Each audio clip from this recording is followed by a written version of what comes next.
North to south, coast to coast, around the world. This is the Wells Report. Greetings. My name is John David Wells. Hello. I hope you had a wonderful weekend. I most assuredly did. Good heavens. I got to see Garth Brooks in AT&T Stadium, which is where the Dallas Cowboys play. That place has 110,000 seats. Every single one of them was filled. And I've been in radio for half century.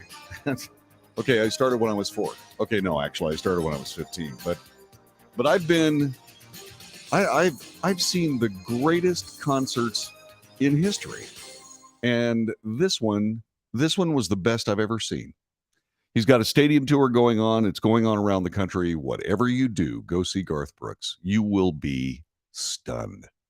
I was just so impressed with that performer and that band. And there's just something about sitting in a stadium with 110,000 people singing every word to every song. It was like the biggest choir I ever heard, and it was just outstanding. The tickets were pricey. They were $100, but not like the Eagles, $1,500. I mean, the ticket prices for concerts are through the roof. But this one, as a matter of, I think, Garth Brooks' policy, $100, and everybody was there. It was just an amazing concert. I hope you got to see it, or I hope you get to see it when it comes to a stadium near you. I assure you, that's the best $100. If you love concerts, that will be the best $100 you ever spent. I couldn't believe it. I still can't believe it. I've got he did this song called Unanswered Prayers, and essentially, what he did was lead the entire crowd in singing it. And at the end of the song, he goes, "Bring it home." And the entire crowd ended the song. It was unbelievable. The good news is there may or may not be some kind of a video project involved in this. If you get a chance to see it, I don't know when it's going to show up, but if you get a chance to see Garth Brooks in this stadium tour, for goodness sakes, take it. You will be amazed. Lots of things happen over the weekend. China's getting borderline hysterical about Nancy Pelosi coming to visit Taiwan. There are varying reports about whether she will or whether she won't. Last I heard, USA Today was reporting that she will definitely show. That'll be in the second hour of today's Wells Report. There are three, by the way, count them, three podcasts we're going to do. This is the first hour. And so make sure that if you like it, give us a like. And if you believe that it's worthwhile, for goodness sake, share it with your friends. So the Democrat inflation bill is one of the things that is going on at this particular moment. You will find that all the three major indexes, when it comes to stock prices, are down. And there's some consternation around the nation regarding this. Now, this is from Fox Business News. It is biased coverage. Okay, I'm going to point that out right at the beginning. It's biased coverage. So just keep that in mind as you hear what these people have to say. The vast majority of Americans will pay more in taxes as a result of the Democrats' inflation bill, despite President Biden's pledge not to raise taxes on those making under $400,000 a year. The Inflation Reduction Act, unveiled last Wednesday by Senator Joe Manchin and endorsed by President Biden, would increase tax revenue by $16.7 billion from Americans earning less than $200,000 a year. Now, this is according to nonpartisan analysis from the Joint Committee on Taxation. It was published Friday. Nearly every tax bracket would pay more in taxes, with those making below $10,000 per year seeing the largest uptick, according to the analysis. And now we get to the biased part. This is from Senate Finance Committee Ranking Member Mike Crapo of Idaho. He says, the more this bill is analyzed by impartial experts, the more we see the Democrat Party trying to sell the American people a bill of goods. Nonpartisan analysts are confirming this bill raises taxes on the middle class, provides no meaningful deficit reduction when gimmicks are removed and the full cost is accounted for. However, President Biden has repeatedly pledged that Americans earning less than $400,000 per year would not experience any tax increase during his presidency. The president originally made the pledge in his 2020 campaign. Biden remarked that this bill will not raise taxes on anybody making less than $400,000 a year. I promise, a promise I made during the campaign, and one which I have, and then he stumbled and said that I have kept. In 2023, the year in which legislation would increase tax revenue the most, individuals making less than $10,000 per year will pay 3.1% more in taxes. Those making between $20,000 and $30,000 a year would see a 1.1% tax increase. Tax revenue collected from those making $100,000 per year or less would increase by $5.8 billion in 2023. In addition, the share of tax revenue collected from all Americans making more than $200,000 per year would remain at the current percentage. This, according to the Joint Commission on Taxes. Taxpayers with an annual income of $200,000 or greater pay more than 57% of all federal income taxes. The Inflation Reduction Act, though, boosts Internal Revenue Service enforcement. That is a provision that is expected to increase the federal tax revenue by $124 billion. The bill also creates a minimum corporate tax of 15%, which is expected to boost federal tax revenue by $313 billion. Now, when it comes down to that, remember that corporations don't pay taxes. That's a cost of doing business. And what happens is that tax gets pressed through all their goods and services. So if a corporation essentially sells consumer goods, that's another tax. Now, that isn't a partisan statement. That's just simply the way it works. The proposed corporate alternative minimum tax is the largest revenue-raising provision in the analysis, according to Thomas Barthold. That's the JCT's chief of staff. It was not immediately clear how much each provision of the bill would lead to higher taxes. The JCT listed more than 20 of the legislation's provisions that it factored into its analysis. Mike Palicz, or Paliz, Palicz, P-A-L-I-C-Z. You can call me on the telephone at 817-379-2172. Tell me how to pronounce that. Democrats are Democrats are clearly trying to pivot this as only a tax on the wealthy. But if you look at any of these taxes, take something like the corporate minimum tax, that's going to lower worker wages. It's going to cost jobs. There are going to be jobs lost insofar as there are a lot of things happening economically which will suppress both gross domestic product and consumer purchase moving forward. There's a $25 billion crude oil tax in this bill. That's something that's going to hit everyone. It's a regressive tax that increases on poor people that raise their energy costs regardless and raises the price of gasoline, something that the administration does not need. Transportation Secretary Pete Buttigieg previously said that a gasoline tax increase would violate President Biden's pledge not to raise taxes on middle-class Americans. This is President Biden breaking his promise to the American people. Again, this is a biased statement from police. The White House did not immediately respond to a request for comment on that. So that's the implication aspect of it. And all we can say at this particular moment is we'll see how the politics work out. But once again, for a nation that is nearly $30 trillion in debt, spending more, especially along the lines of $800 and some billion dollars on this one bill, it's going to throw more gasoline on this inflation fire. It's just what happens. Elsewhere from Fox News, Senator Joe Manchin is now explaining his decision-making on the inflation bill. This is what he said. He explained why he's agreed to support a new spending package, promising it will not raise taxes or worsen inflation, while admitting he was wrong about a previous bill. This on Fox News Sunday. Host Brett Baer pointed out that last year Manchin appeared on the same program and said that a previous Democrat spending bill, the American Rescue Plan, would not lead to inflation. That's just simply not the case. On Sunday, Manchin admitted he was wrong about that. Why should Americans believe you now when you say this new bill will not exacerbate inflation?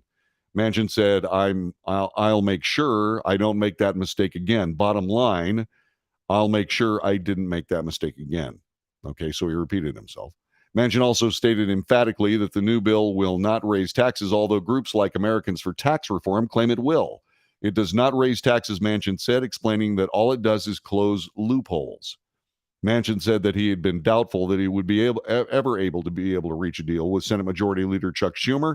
And when he did reach such an agreement, he made sure there were no tax increases whatsoever. Well, a tax increase by any other name would be just as painful. Just as painful. The new bill, known as the Inflation Reduction Act of 2022, is significantly scaled back from the Build Back Better Act that the Democrats failed to pass. The bill would have cost roughly, that bill would have cost $3 trillion. The current bill will cost $433 billion, which is a new number because I heard that it was going to cost somewhere around $800 billion. So I will continue to work on that.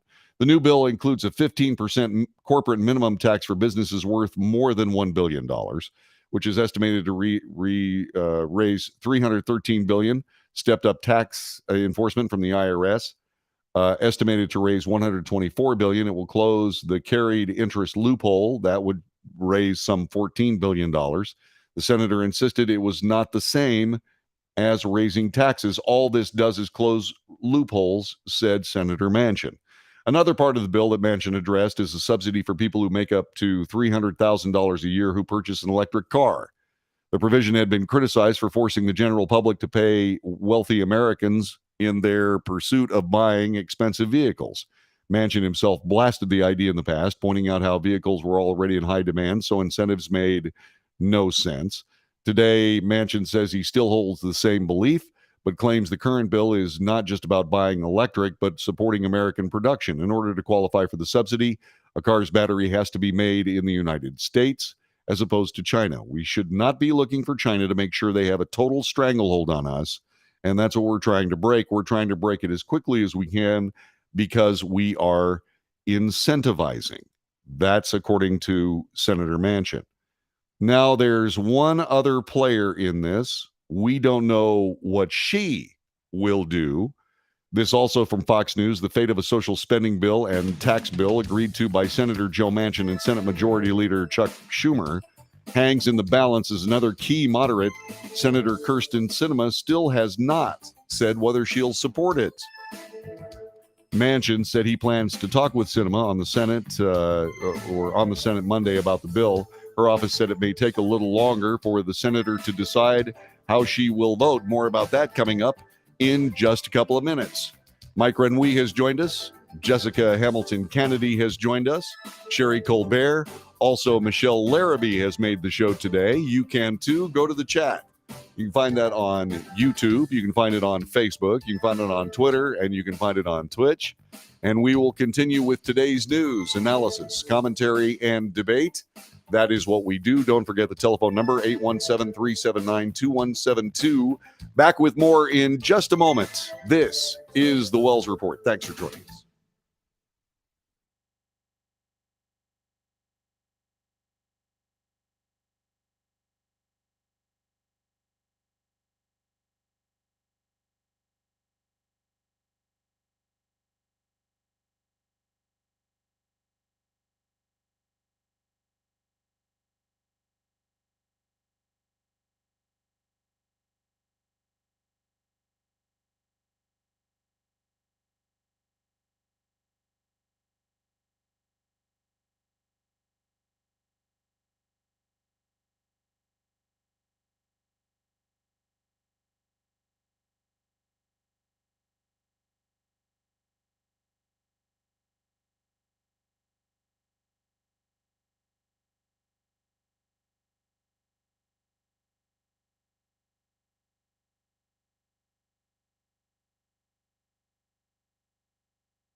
This is the Wells Report. Thanks very much for joining us today. We are talking a little bit about the Inflation Reduction Act of 2022. This was a bill put together by Chuck Schumer and West Virginia Senator Joe Manchin.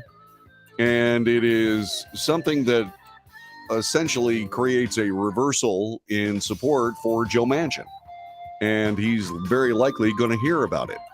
Now, we've been using Fox News on this, and there's a leftist bias, a rightist bias, which you need to figure into the copy that they're giving you. But what's interesting about this whole thing is it's not a done deal. There's somebody else that has something to say on that, and that is Arizona Senator Kyrsten Sinema. Senator Sinema may have been overlooked in this entire process because of the very small majority. It's like one senator in the Senate. The fate of the social spending bill agreed to by Manchin and Senate Majority Leader Chuck Schumer hangs in the balance as Senator Kyrsten Sinema has not talked about supporting it or not. Manchin is going to talk with Senator Sinema. He's planning on doing that today. Senator Sinema does not have a comment. She's reviewing the bill text and needs to see what comes out of the parliamentarian process. Now, this is more of this Senate intrigue. With a 50-50 Senate and Republicans coalescing against the Manchin-Schumer bill, every vote will count for Majority Leader Schumer and the bare-bones majority to pass it. That means Washington is still trying to figure out whether Senator Sinema is going to come down in the affirmative or the negative for the Democrats' last and best chance to pass a social spending bill before the midterms. Extending the drama, Sinema's announcement may not come until later on in the week. They've got a lot of work to do on this bill before it gets out of the Senate. Senate parliamentarian Elizabeth McDonough will hear arguments from Republicans and Democrats about this, and we'll see where all that goes. They're trying to figure out how to do this through reconciliation. Reconciliation is a process that does not require a 60 vote margin to pass something. It's essentially a simple majority. And they're going to hear arguments. The Senate parliamentarian, Elizabeth McDonough, is going to hear arguments from both Republicans and Democrats over whether certain parts of the bill will comport with the Byrd rule. That rule says generally provisions in a reconciliation bill, which is the process Democrats are using to get around the 60-vote filibuster, should affect government spending or revenue. McDonough will rule on which provisions don't fit that definition, making them what the rule calls an extraneous piece of matter or extraneous matter. Technically, the Senate could overrule the parliamentarian, but top lawmakers have not given any indication they plan to do so. With a bill hundreds of pages long for the parties to bicker over, it's impossible the process won't be wrapped up until later on in the week. It means it could be several days before Senator Sinema announces her final position, which would either dash Democrat hopes of a major legislative victory or power them to what could be their biggest win yet, at least from a legislative standpoint, which is not, by the way, saying much. What I see in this, I see another bit of Democrat tax and spend policy. I know that's a political catchword, but we've got to look at this realistically here. 400 billion here, 400 billion there. Pretty soon you're talking about real money. I'm going, do we need anything that's in this bill? Seriously, do we need anything that this bill is giving us? Well, there are people that would point at the fact that Medicare will be able to negotiate prices for some drugs, which is an attempt to try to lower prescription drug cost. But if you really want to lower prescription drug cost, it doesn't take any law whatsoever. All you got to do is, it does take a law, which has already been passed during the Trump administration, which is the mandatory disclosure of prices for all medical treatments and prescriptions. That's all you got to do, and prices will come down dramatically. More about that with the Wells Report coming up in just a moment.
This is the Wells Report. My name is John David Wells. We give you the news. We give you analysis of the news for fact. We're not trying to figure out what they're trying to do. Motivation is impossible to track, so easily denied. It's impossible, but we can look for fact. The gulf between news and fact gets wider almost every day. And so then we make commentary, which is not news. That's just my opinion, just as valuable as yours. Please share yours whenever you feel like it. You can do that on chat, or you can call me at 817-379-2172. That's 817-379-2172. This was something that came out of the USA Today editorial board today, and it's on their opinion page. And the headline is, Senate Democrats introduced a cannabis legalization bill. Congress should pass it. Here's what they write. It's time to stop pretending the war on drugs ever worked, and a bill from a few Democrat members in the Senate is a step toward that. Senator Cory Booker, Senate Majority Leader Chuck Schumer, Senate Ron Wyden of Oregon, head of the Senate Finance Committee, reintroduced a revised bill to decriminalize marijuana at the federal level and to remove it from the schedule of federal drug offenses. Congress should pass it for two reasons. While attitudes about marijuana use once presented a challenge, this is no longer the case. What USA Today is reporting is that most Americans support the legalization of recreational and medical marijuana. Recreational marijuana is now legal in 19 states, as well as Washington, D.C. Medical cannabis is legal in 37 states. No one should go to jail or be targeted by police for a nonviolent marijuana-related crime when its use is legal in most states, a point that's made even more obvious when we look at how ineffective, costly, and harsh the enforcement of drug laws are, depending on the community. It's time to end the patchwork legal system and reform federal law on marijuana. They call this a new approach to marijuana laws. The revised version of the Cannabis Administration and Opportunity Act tackles legal and social reform. The House attempted its own bill to legalize cannabis at the federal level in the Marijuana Opportunity Reinvestment and Expungement Act, the MORE Act. The MORE. These are so cutesy, aren't they? Yeah. That, by the way, passed 220 to 204 along party lines in April, but will not pass the Senate. The revised Senate legislation includes important decriminalization efforts, such as removing marijuana from a list of scheduled substances under the Controlled Substances Act, as well as removing it from the purview of the Drug Enforcement Administration to that of other agencies, such as the Food and Drug Administration. Critically, by decriminalizing the substance, the bill frees up access to the banking system, which marijuana industry businesses have been barred from because of its criminalization under federal law. The bill is not perfect. It would impose a 25% tax on marijuana sales, a tariff so steep it has the potential to boost the illegal market. In California, where recreational marijuana became legal in 2016, illegal sales have dominated the marijuana trade in part because of high taxes. Nevertheless, legislation is a major step toward justice, says USA Today. This is especially true for people of color who have been subjected to the most devastating institutional discrimination in the justice system, even though they consume drugs at or about the same rate as white people. Critically, the bill's restorative justice programs to help communities that have been most affected by marijuana criminalization aim to ameliorate these historic injustices. Aside from decriminalization, other critical provisions in the bill include the establishment of programs to assist minority-owned marijuana businesses, which represent the smallest percentage of entrepreneurs and executives in the industry. A mandate for research on the consequences of marijuana use on highway safety and public health. The authorization of federal restrictions on the marketing of marijuana-related products. The authorization of grants for state and local governments to consider mitigating factors when deciding whether to expunge or seal convictions for marijuana possession. This is another important step for remedying the disparate race-based treatment by law enforcement and courts of marijuana users. Far too long, we've had a prohibitively expensive, harsh, and ineffective federal approach to marijuana offenses. The nation's policy has led to mass incarceration, disenfranchisement and discrimination against minority groups. After a half a century of a failed war on drugs, the evidence against a patchwork legal system where some states promote and tax the sale of marijuana while other states still criminalize it is overwhelming. The moment for change has come. Well, there are only a couple of things that I can say about this. If the war on drugs has been lost, it hasn't been lost because it hasn't been effective. It's lost because people want to surrender. And I really can't see any other real remedy for it.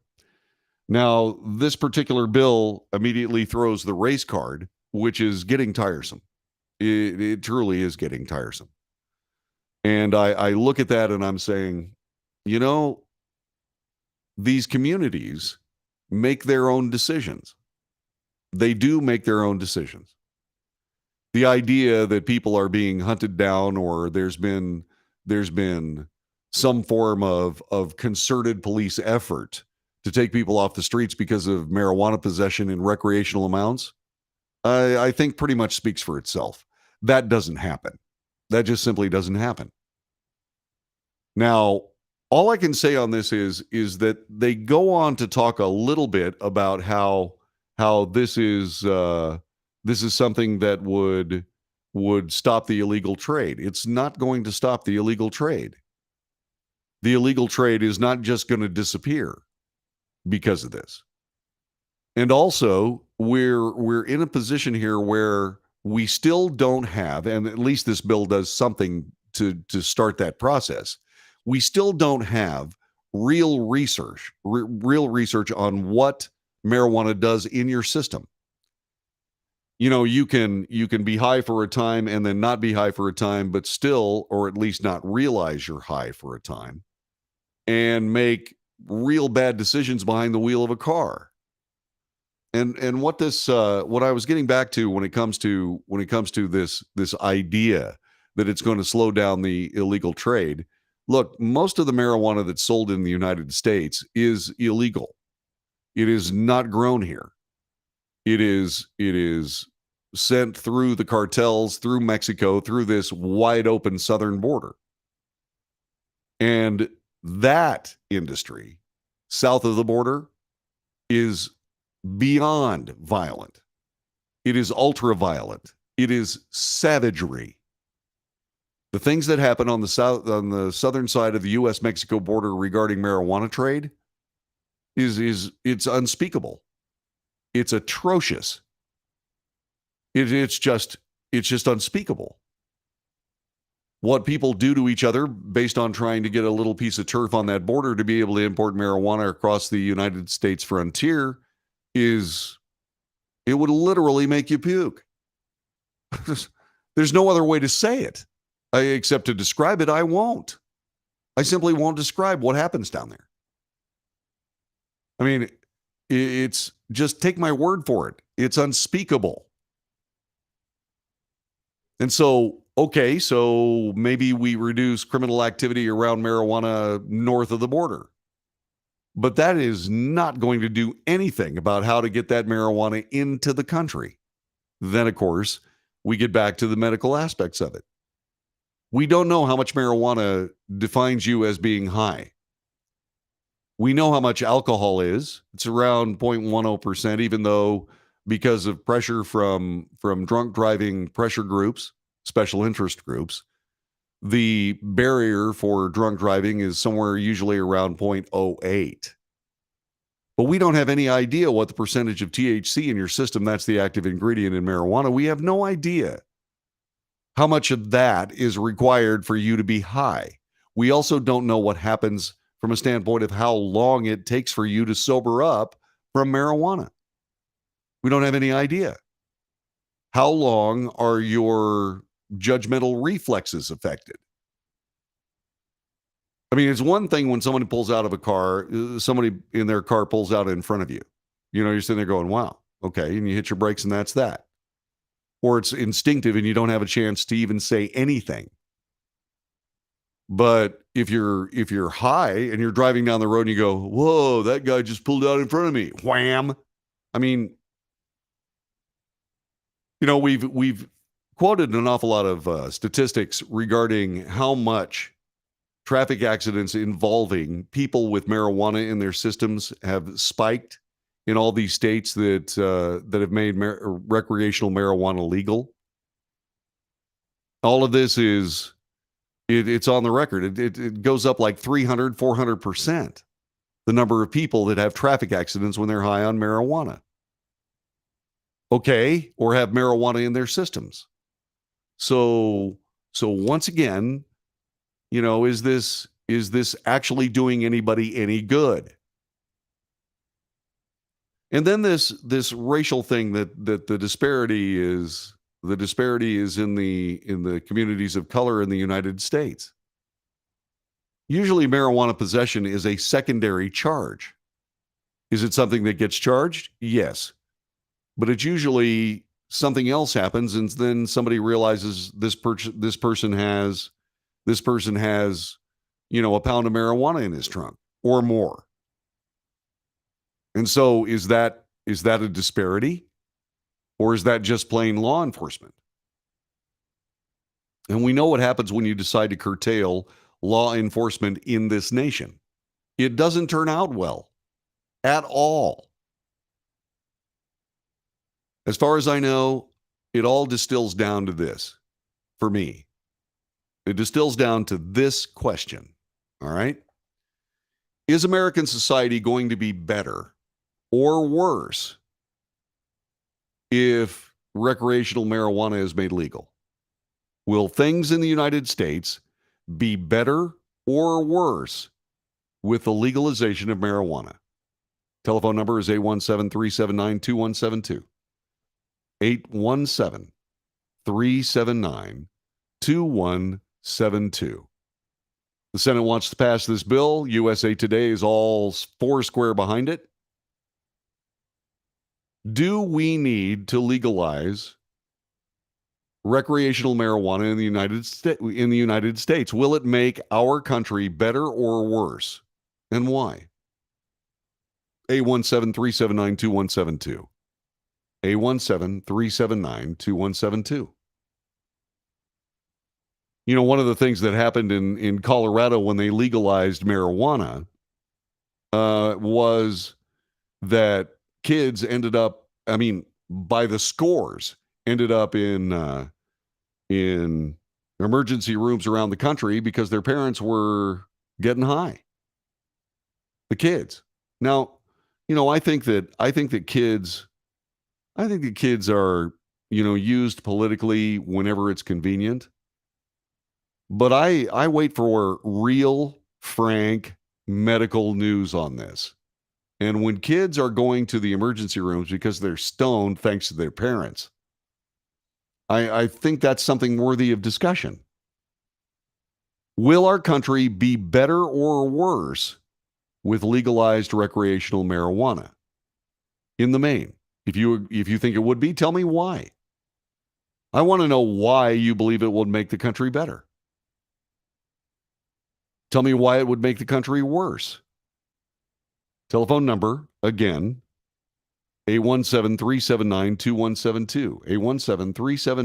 817-379-2172. And then Jessica says, well, why don't we just tax the hell out of it? Just like we do with alcohol and tobacco. People are going to do it if they want to. It won't make the country better, but prohibition didn't work either.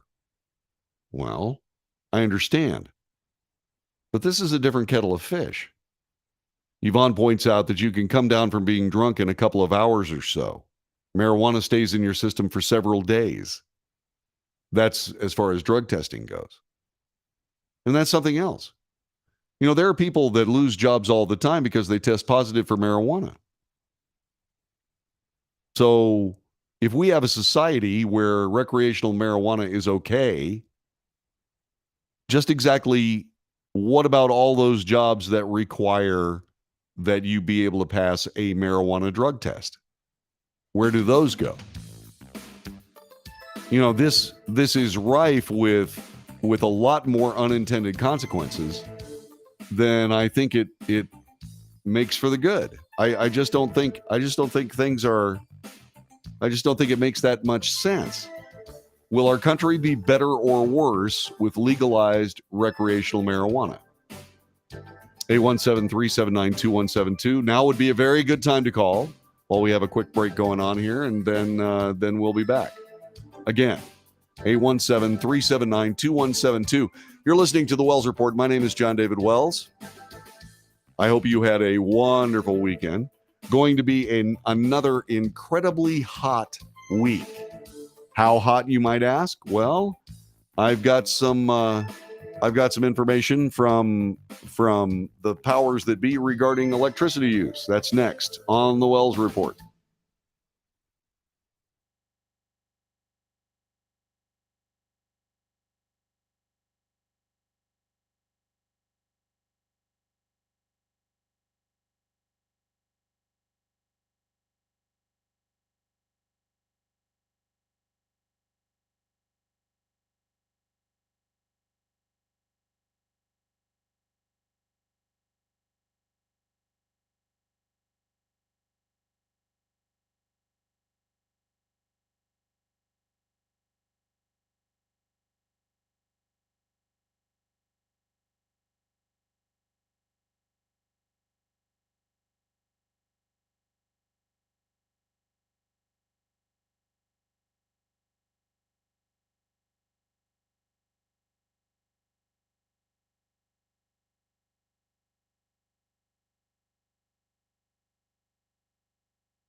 This is the Wells Report.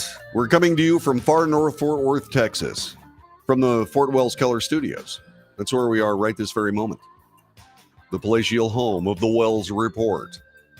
And oh, by the way, the Wells.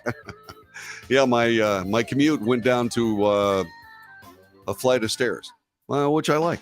I think that's fun. It's been hot around here. It's been really hot around here. Temperatures have hovered around 100 degrees for about the last month and a half, and it's now we know how baked potatoes feel. I'm just saying, it's like holy moly. So I was just looking at the temperatures. According to Weather Live on my phonograph. This is funny. My cell phonograph. 102 today. Let's see, 104 tomorrow, 106 on Wednesday, 104 on Thursday, 102 on Friday, and then a palatial 100 degrees on Sunday and Monday. And it really doesn't go beyond that. So we got temperatures in the hundreds again. Oh my goodness. So all that being said, it's going to be hot. Now, what does that mean? Well, that means that we're going to have a little bit of electricity issue. Yeah, because the Electric Reliability Council of Texas is responsible for making sure that we have electricity. They operate the grid for more than 26 million customers, representing 90% of the state's power load. It says it has enough resources to meet demand. That's good, because a lot of times they don't have enough resources to meet demands, and it costs people their lives. Extreme weather is a reminder of the February freeze of 2021 that left millions of Texans without power, water, and heat for days during a deadly storm as ERCOT scrambled to prevent a grid collapse after an unusually large amount of generation shut down.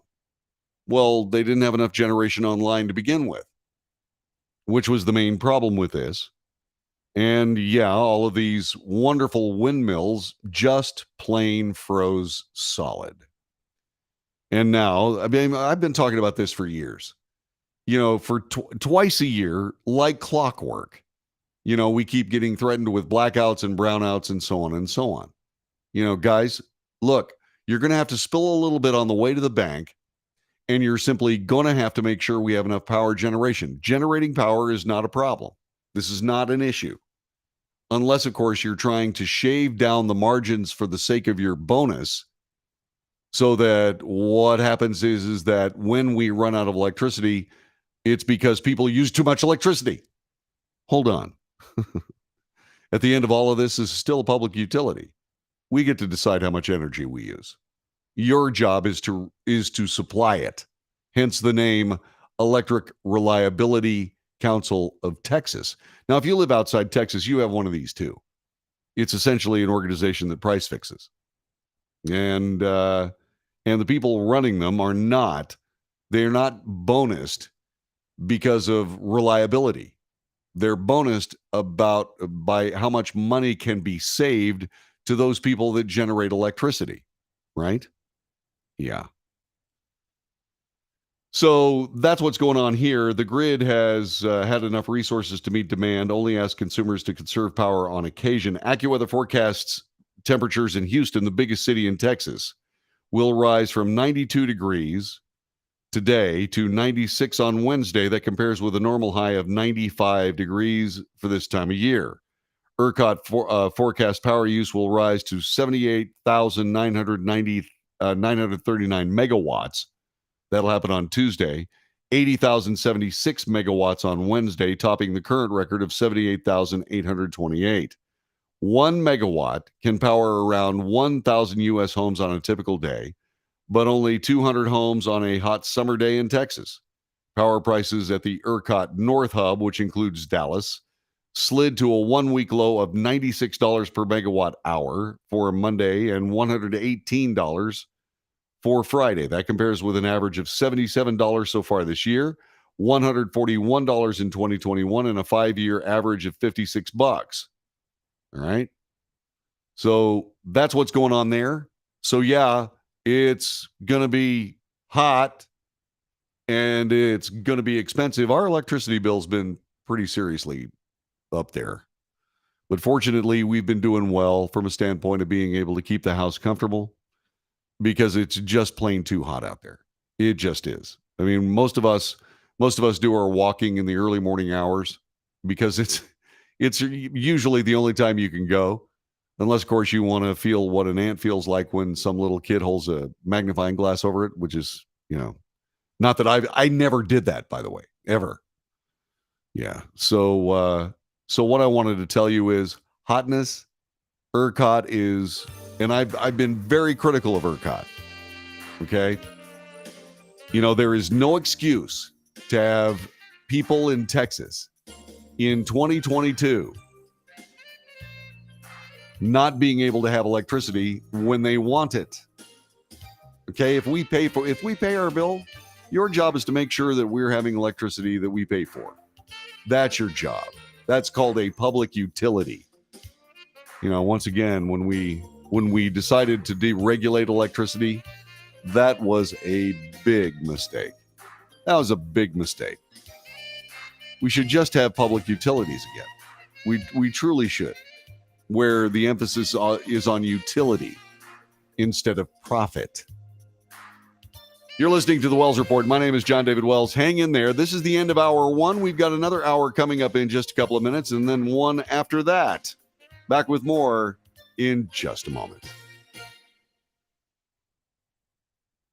Again, thanks so much for joining us on the Wells Report. I really appreciate it.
North to south, coast to coast, around the world. This is the Wells Report. We bring you the news, the real news. We analyze the news for fact. We draw the distinctions between fact and news. We also point out bias. Either direction makes no difference whatsoever. News is biased, and what we try to do is we try to give you facts. That's what we're working on, and we're trying to keep it fair. It's hard because of the warpage of American society. A lot of people call it a culture war. Well, when you start thinking about the fact that the news media and the politicians of this country number about 25,000 people, we're being led around by the nose by a whole bunch of people that have completely different ideas about what should be the state of things in these United States. And what we try to do is we try to combat that with fact and honest debate. I make commentary. That's not news. Commentary is not the news. Commentary is just my opinion, just as valuable as yours. Share it either on the chat at Facebook, YouTube, Twitter, Twitch, or you can call me at this very handily provided telephone number, which is 817-379-2172. Join us. Let's have a discussion, an interactive news broadcast. Who would have ever thought? From Fox News today, Nancy Pelosi has been keeping it relatively mysterious about whether or not she is going to go to Taiwan. The rhetoric from Chinese media and Chinese state sources, I'm talking about the People's Republic of China, not Taiwan, that rhetoric has been harsh. And it's been provocative. It has been attention worthy. And so we've been spending some attention on this. And for the first time, I'm also noticing that the rhetoric is getting a little bit more heated from our side of the ledger as well. Let me give you the very latest. This is from, hang on just a quick second. I wanted to double check something. I got a news update on my telephone from, I believe it was USA Today, that reported breaking news that Nancy Pelosi had indeed, this is their report from Dylan Wells, no relation. But let me give you this. This came in a little while ago. House Speaker Nancy Pelosi will visit Taiwan in the coming days. This is according to multiple media reports, defying threats of Chinese retaliation to make the first such high-level visit in 25 years. CNN and the Wall Street Journal are reporting that Pelosi will visit the will make that trip, although the precise timing remains unclear, probably for security reasons. Pelosi's office declined to comment on those reports. Some in Washington expressed concern that a visit by the sitting U.S. House Speaker would provoke China into attacking the self-governed island. Probably not, certainly not while Nancy Pelosi is there, and their plans to intervene in what they consider to be a rogue province of their country. Again, this is communist China. When you look at this, I doubt very sincerely it would happen while Nancy Pelosi was there, and they're planning on doing it anyway. At some point, what they're trying to do is either get the measurement of what they consider the U.S. response might be and what this president might or might not do, depending on various actions taken by China. President Joe Biden has muddled the issue. He has done so, and once again, remember, this is USA Today, usually center-left. President Biden has muddled the issue by saying the United States would come to Taiwan's defense militarily if China invades and tries to take over the self-ruled island by force. Pelosi's anticipated trip comes in spite of harsh warnings from China of unspecified consequences for visiting Taiwan and tensions escalating between the U.S. and China.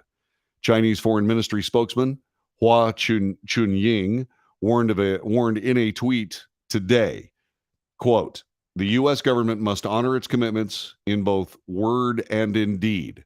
Otherwise, the U.S. government must take responsibility and bear consequences for any act that China sees as a violation of its agreements with the U.S.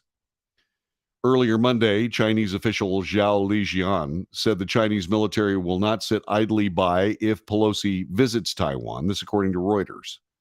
Chinese President Xi Jinping delivered a stark warning directly to President Biden over the issue during a lengthy July 28th phone call between the two leaders. Those who play with fire will perish by it, according to the Chinese leader. This, according to the official account of the conversation from Beijing. It is hoped that the U.S. will be clear-eyed about this. The U.S. should honor the one China principle.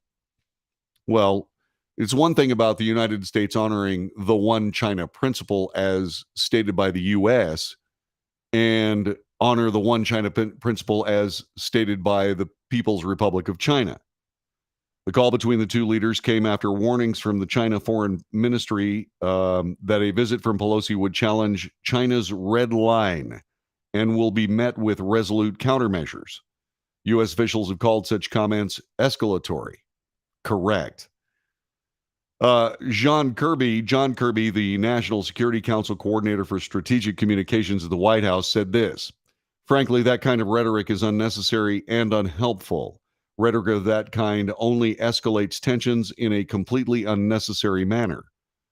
Today, Kirby stressed that a trip by Pelosi would not mark any change in U.S. policy, pointing to past visits by members of Congress, including this year. Nothing about this potential visit would change the status quo, and the world should reject any Chinese effort to use it to do so.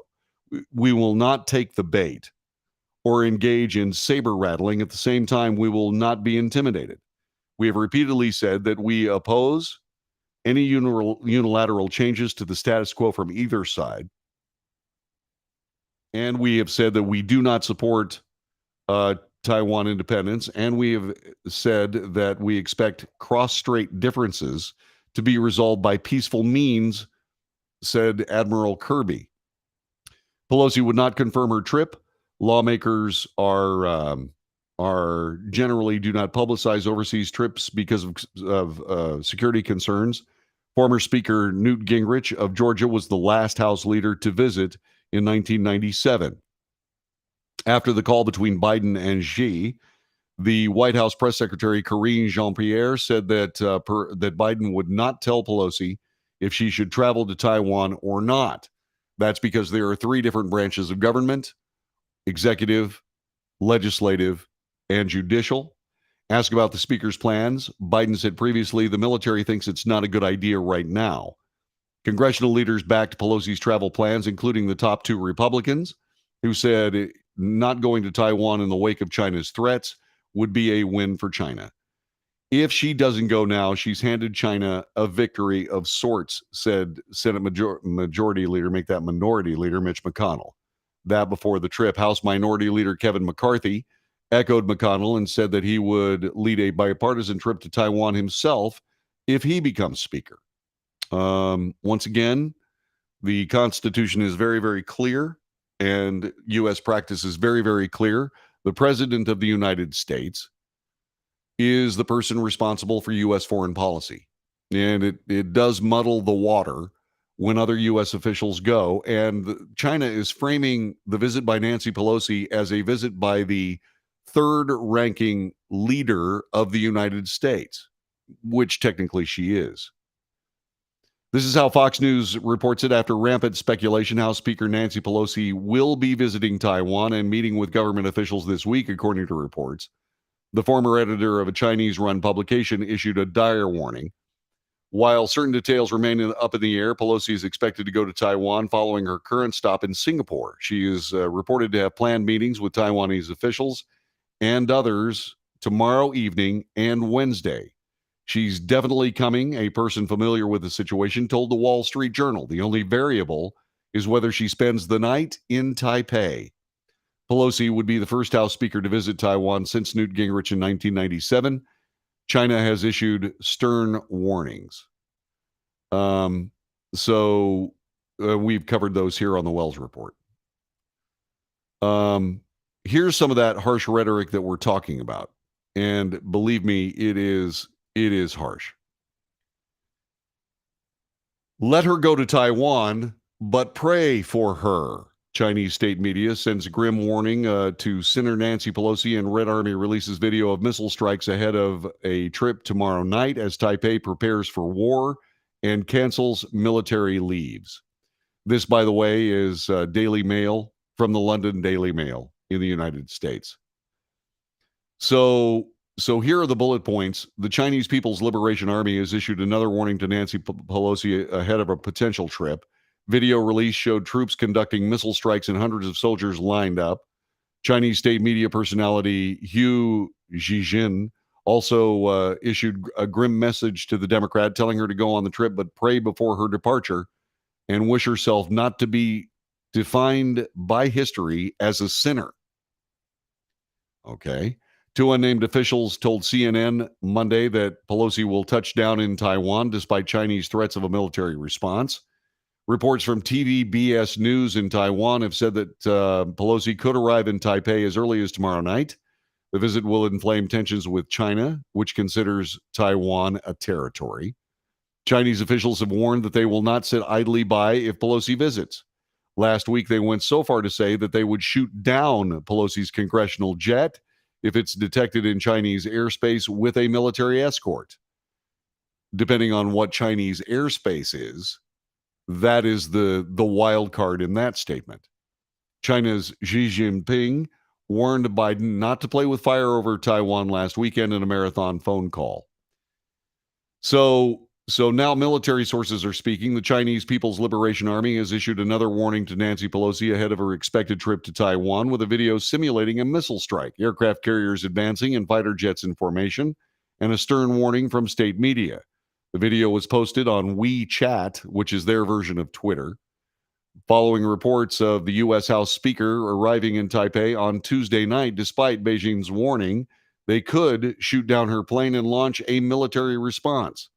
If they shoot down her plane, yeah, they will have to create and undertake a military response because the United States simply isn't going to put up with that. Also from Fox News, a Republican has said this.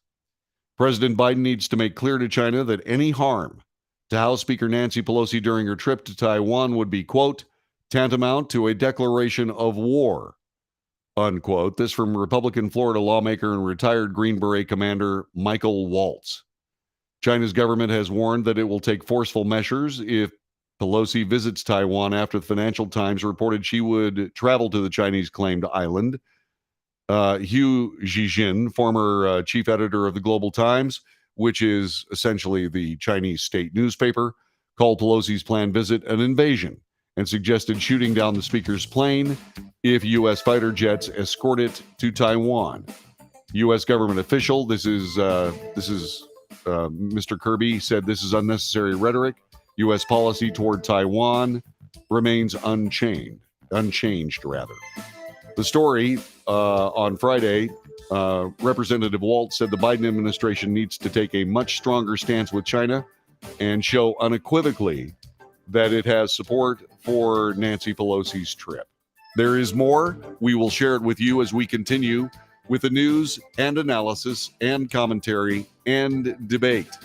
This is the Wells Report. Our telephone number, 817-379-2172. 817-379-2172. What are your thoughts? What are your thoughts on all of this? I have some. We'll share those too. You're listening to the Wells Report. Back with more in just a moment.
You are listening to the Wells Report. This is today's news today. And if you think that this is valuable news, analysis, commentary, and debate, please share it with your friends. Give us a thumbs up on the webcast. I would sure appreciate it. So, what does Taiwan think about all this? Taiwan's residents are largely undisturbed by China's recent threats of military action should House Speaker Nancy Pelosi visit the island.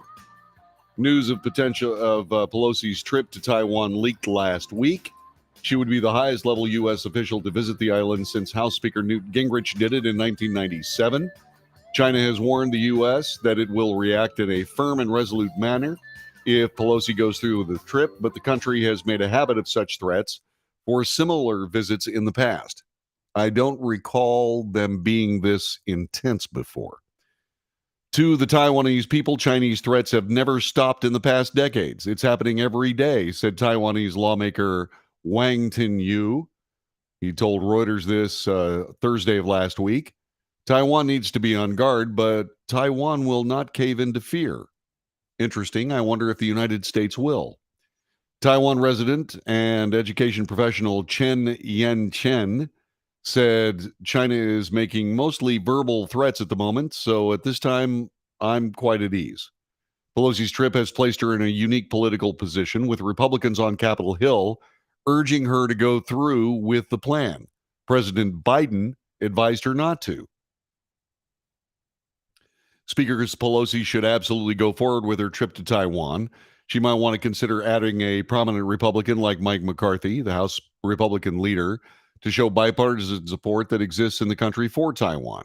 We cannot allow Chinese threats to deter a mere visit by a member of Congress to Taiwan, said Tom Cotton, senator from the state of Arkansas. If Joe Biden prevents Nancy Pelosi or any other member of Congress from traveling to Taiwan, it will create a major foreign policy crisis, said the senator. While China has threatened military action in response to the visit, the Pentagon does not think it's likely that the nation would attack Pelosi directly. Nevertheless, the U.S. military is drafting plans to protect her should she go. On the chat today, Anne says, I personally think she should go, show Taiwan we care, and tell China that we don't function according to them. Poker Monkey says, Biden, Pelosi et al. Have destroyed our country in the last 18 months. China should not even care if she goes to Taiwan. Anything she says or does will not be constructive anyway. Yvonne says, can China decide that any island that has Chinese-speaking citizens is now really part of China? Not in my opinion. I agree. Did the White House leak her itinerary? Well, it's impossible to keep private a sudden visit by any high government official. It has been done before with presidents going and visiting war zones and sharing Thanksgiving dinners, etc.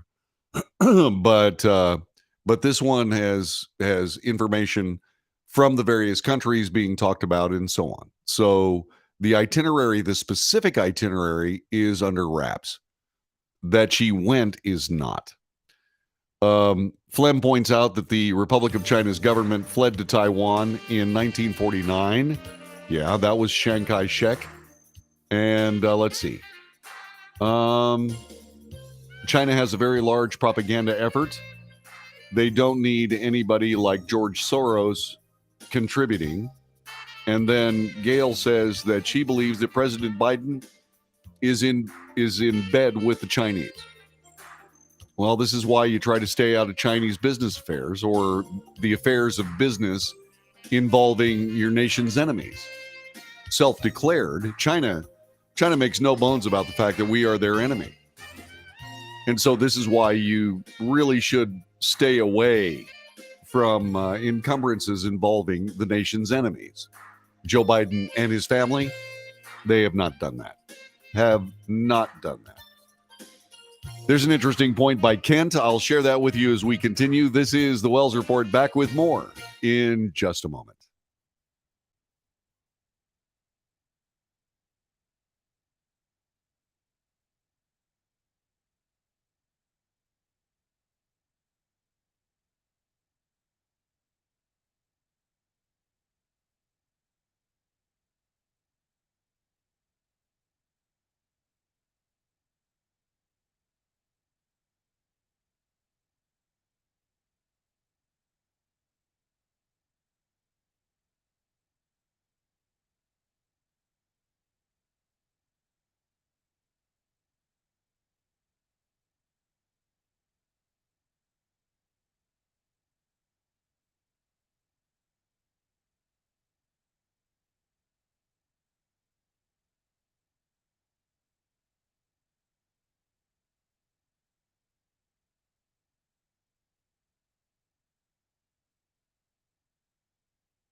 This is the Wells Report. My name is John David Wells.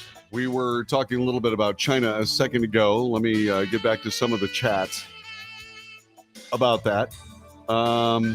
Let's see. Is this about the Pelosi's trying to distract us from the chip stock buy by Paul Pelosi? That might be. Might be. We'll see. So Nancy Pelosi apparently is going to go. She may arrive tomorrow, and she may stay the night. We'll keep our eyes on it and let you know. Speaking of international issues, the southern border of the United States has been a hotbed of news lately. And some of the things that have been done by the Department of Homeland Security, it's their job to make sure we have a border. And for whatever reason, they abdicate their job like the U.S. government has done for decades at this point.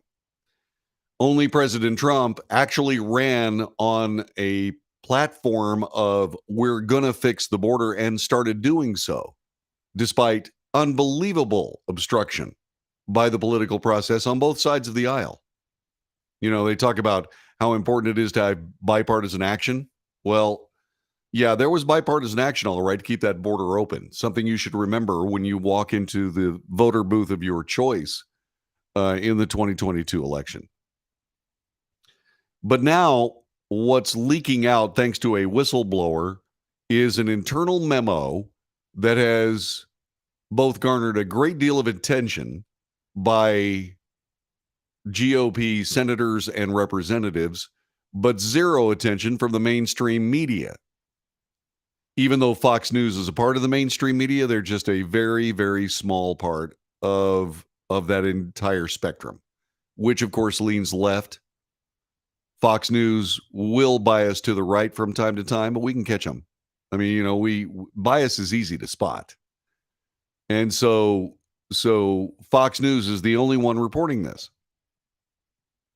Republicans on the House Oversight Committee are investing alleged efforts by the Department of Homeland Security to obstruct oversight probes related to the southern border led by the Office of the Inspector General. This is misconduct at a level that'll get you fired. Specifically referring to a memo advising DHS employees on how to avoid turning over documents to the agency's Inspector General. In a letter to DHS Secretary Alejandro Mayorkas, the GOP lawmakers raised concerns about an internal memo which they say allegedly advises employees on how to impede Office of Inspector General investigations. Quote, "We write to investigate efforts by the Department of Homeland Security to obstruct oversight by the DHS Office of the Inspector General. According to recent reports, DHS is advising employees on how to impede OIG oversight, including how to avoid turning over documents and systems access to the Office of the Inspector General. Lawmakers state that if that report is true, then, quote, DHS leadership is deliberately undermining the Office of the Inspector General's mission, which is to provide independent oversight, to promote excellence, integrity, and accountability within the DHS. The memo the GOP lawmakers were referring to was allegedly circulated through U.S. Customs and Border Protection employees in preparation for a meeting with the Department of Homeland Security Office of the Inspector General.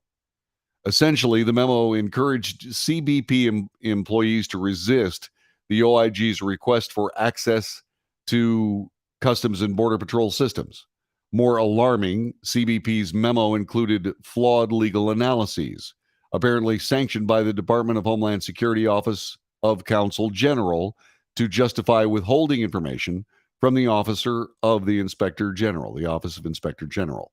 Quote, "This memo undermines the OIG statutory mandate to have timely access to all records, reports, audits, reviews, documents, papers, recommendations, or other materials from DHS programmatic components. The GOP lawmakers noted the DHS secretary may only prevent the Office of the Inspector General from pursuing oversight in a very limited number of situations to preserve national security where such an exception is issued by the Secretary in writing and reported to Congress. Quote, we have received no report that that you have invoked such an exception in your tenure, rather, unquote. This from the GOP lawmakers. DHS Inspector General Joseph Kafari is currently auditing and investigating the effects of the Biden administration's border policies, which Republican lawmakers wrote have created a dangerous, chaotic, and inhumane border. I've been there myself. All of that is true. It is dangerous. It is chaotic. It is inhumane. Inhumane by a long shot.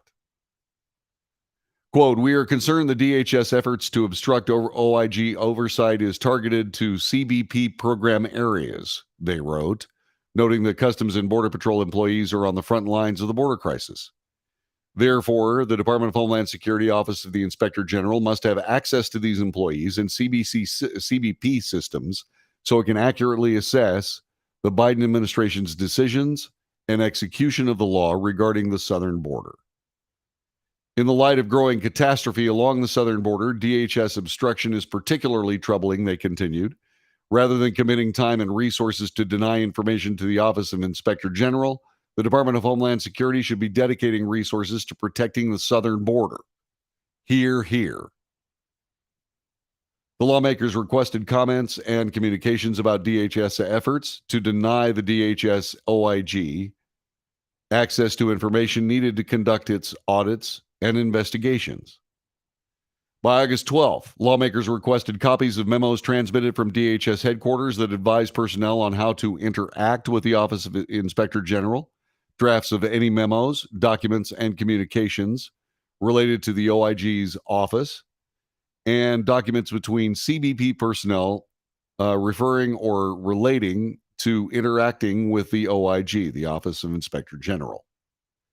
House Oversight Committee ranking member James Comer of Kentucky said, and more than a dozen Republicans signed on to the letter, including Representatives Jody Hice, Jim Jordan, Nancy Mace, Andy Biggs, and Byron Donalds. DHS did not immediately respond to Fox News' request for comment.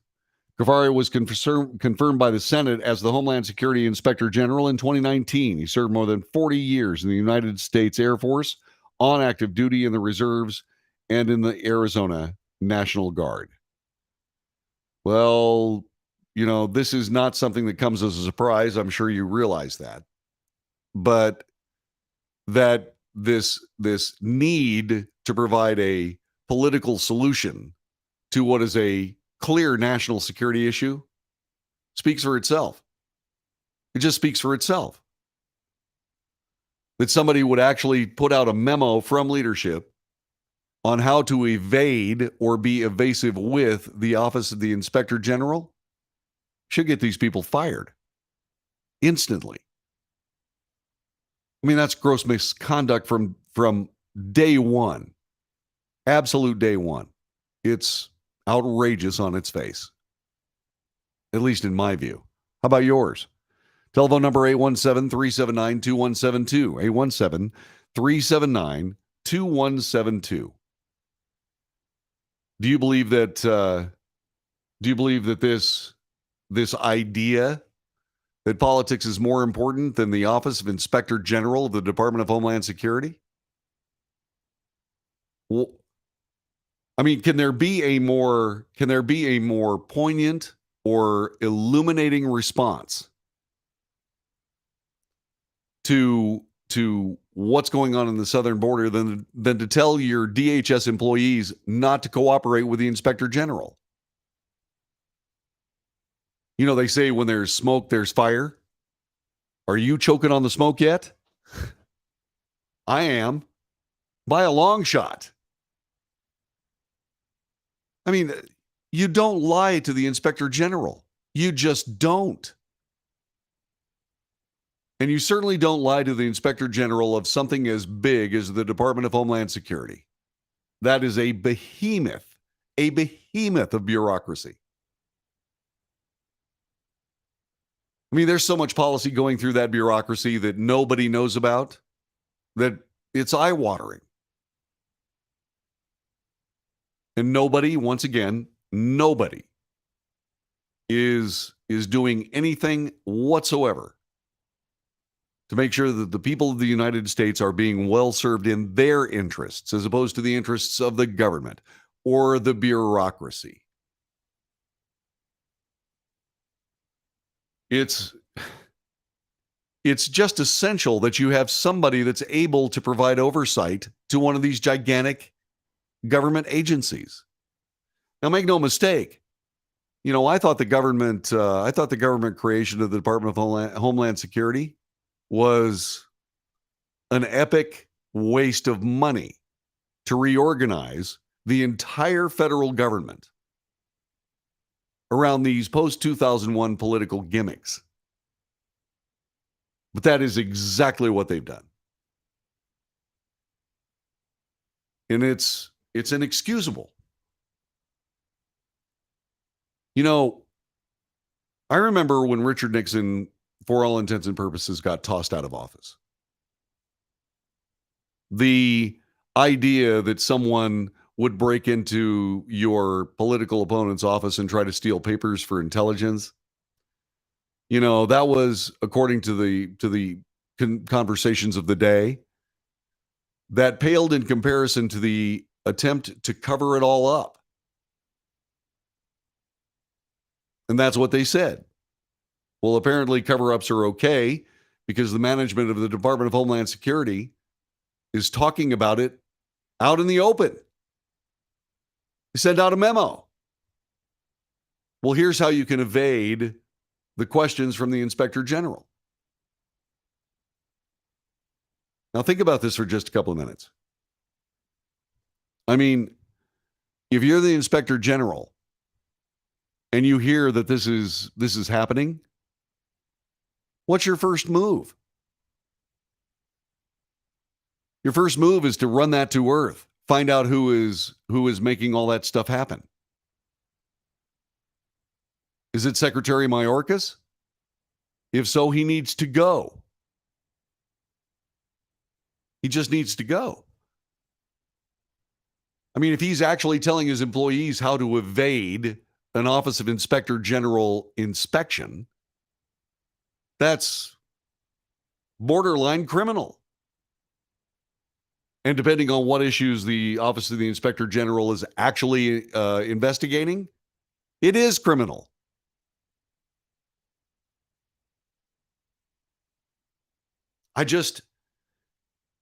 There are just certain standards that you cannot violate for the sake of the nation.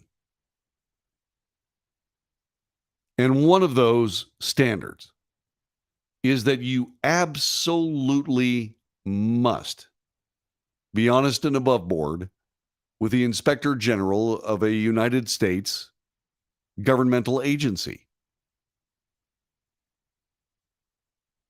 Those people that are in that bureaucracy owe it to the American people to stop playing politics, do their jobs. And if they can spot something wrong, by all means, report it to the Office of the Inspector General. To do otherwise is to just let that go. I mean, it's got to fall on the treason spectrum somewhere.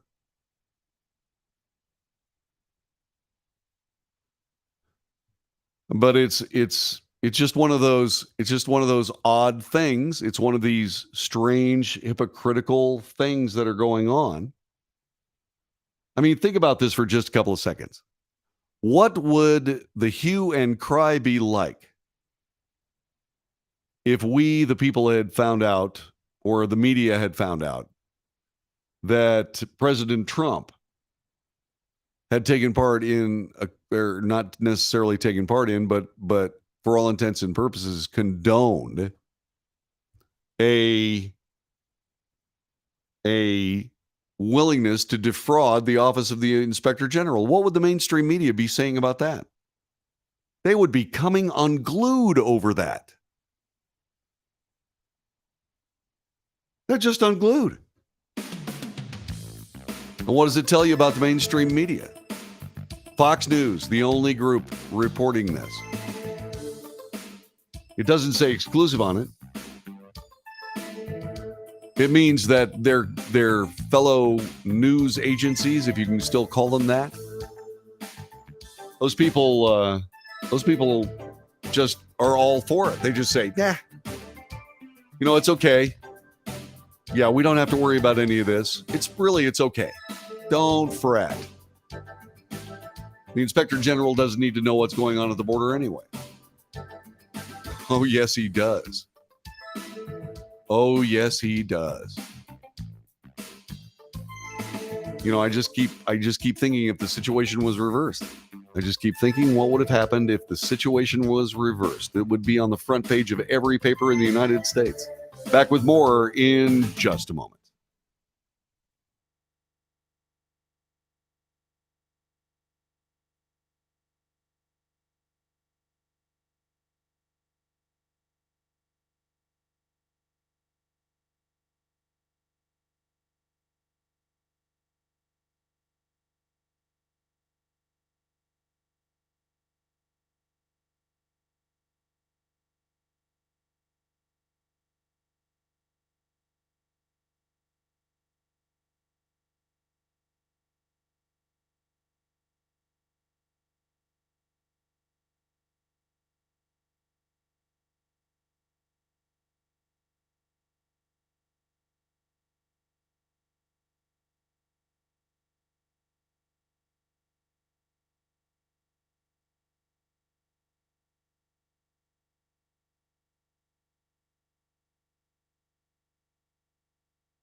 You are listening to the Wells Report. My name is John David Wells. On this broadcast, we have long decried and indeed criticized the technical use of cameras, etc., to enforce traffic laws. Texas went through their little spate of red light cameras that created a whole bunch of real messes. What happened is that these contractors came up with the idea of creating traffic cameras, red light cameras, that would take a picture of somebody in the intersection if, say, for example, they went through the intersection, after the red light came on. And what was interesting is that They put these cameras up, and there were guidelines on how they were to be used. They put these cameras up, and what happened is that they also altered the length of the yellow light where these intersections had cameras. And so what would happen is you'd been up and down this street 1,000 times.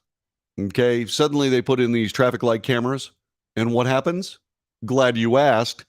The yellow light is much shorter than you've ever seen before, and zap, you got a ticket. We turned that aside pretty quickly. Well, in New York, they have speed cameras, and now they're going to be monitoring roadways for drivers going 10 miles an hour or more or above the speed limit 24 hours a day, 7 days a week. Governor Kathy Hochul and the state legislature granted New York City the power to expand speed cameras' hours of operation with a law passed in June. Previously, the cameras only monitored roadways between the hours of 6 a.m. and 10 p.m. on weekdays, though 31% of traffic-related deaths in those areas took place when cameras were off, this according to the City Department of Transportation. An earlier version of the bill proposed ratcheting up fines for repeat offenders, although it failed to pass.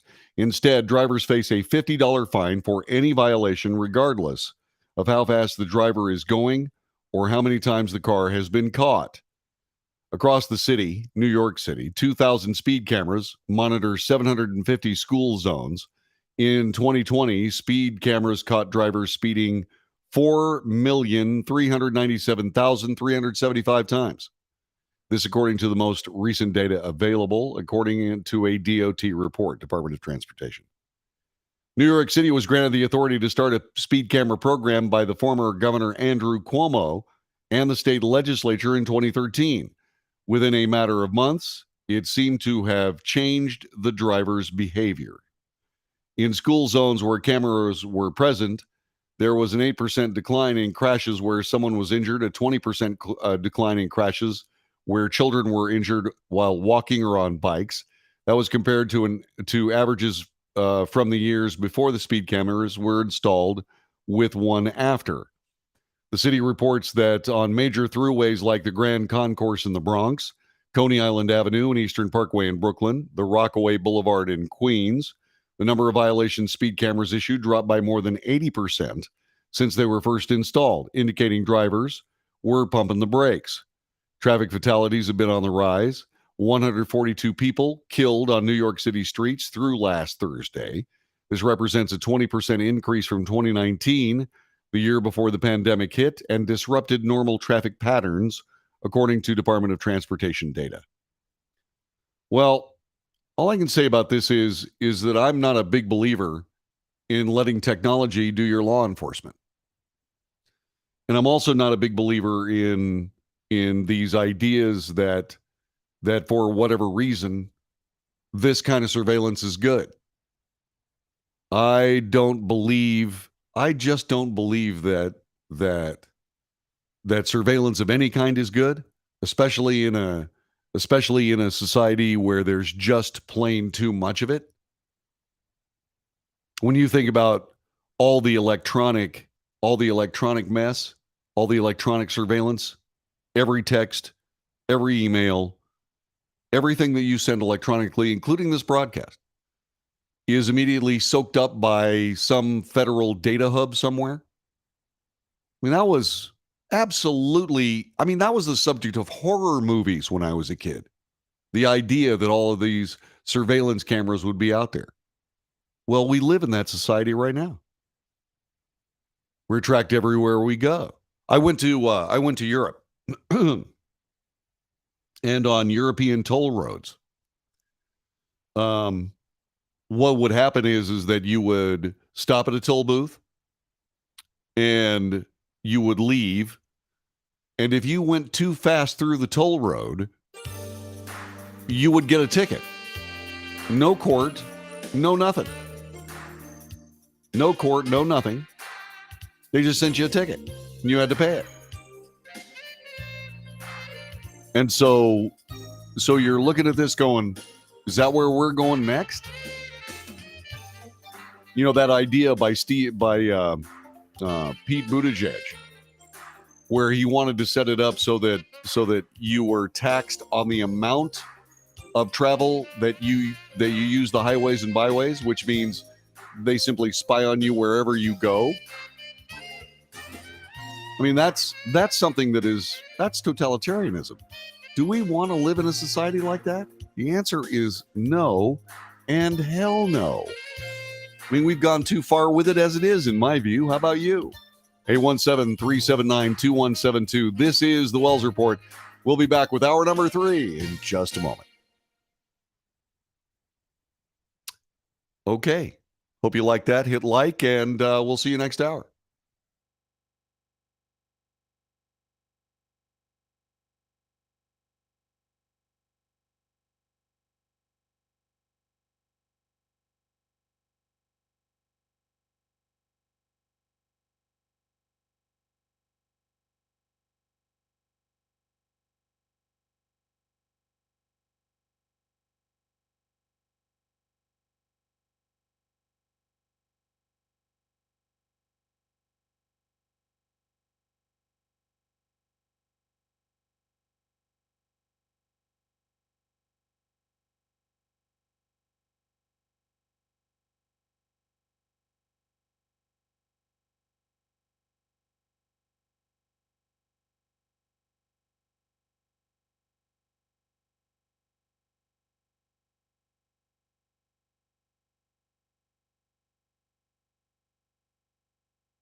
North to south, coast to coast, around the world. This is the Wells Report.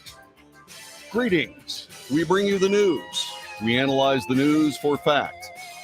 We also point out bias in the news. Either direction.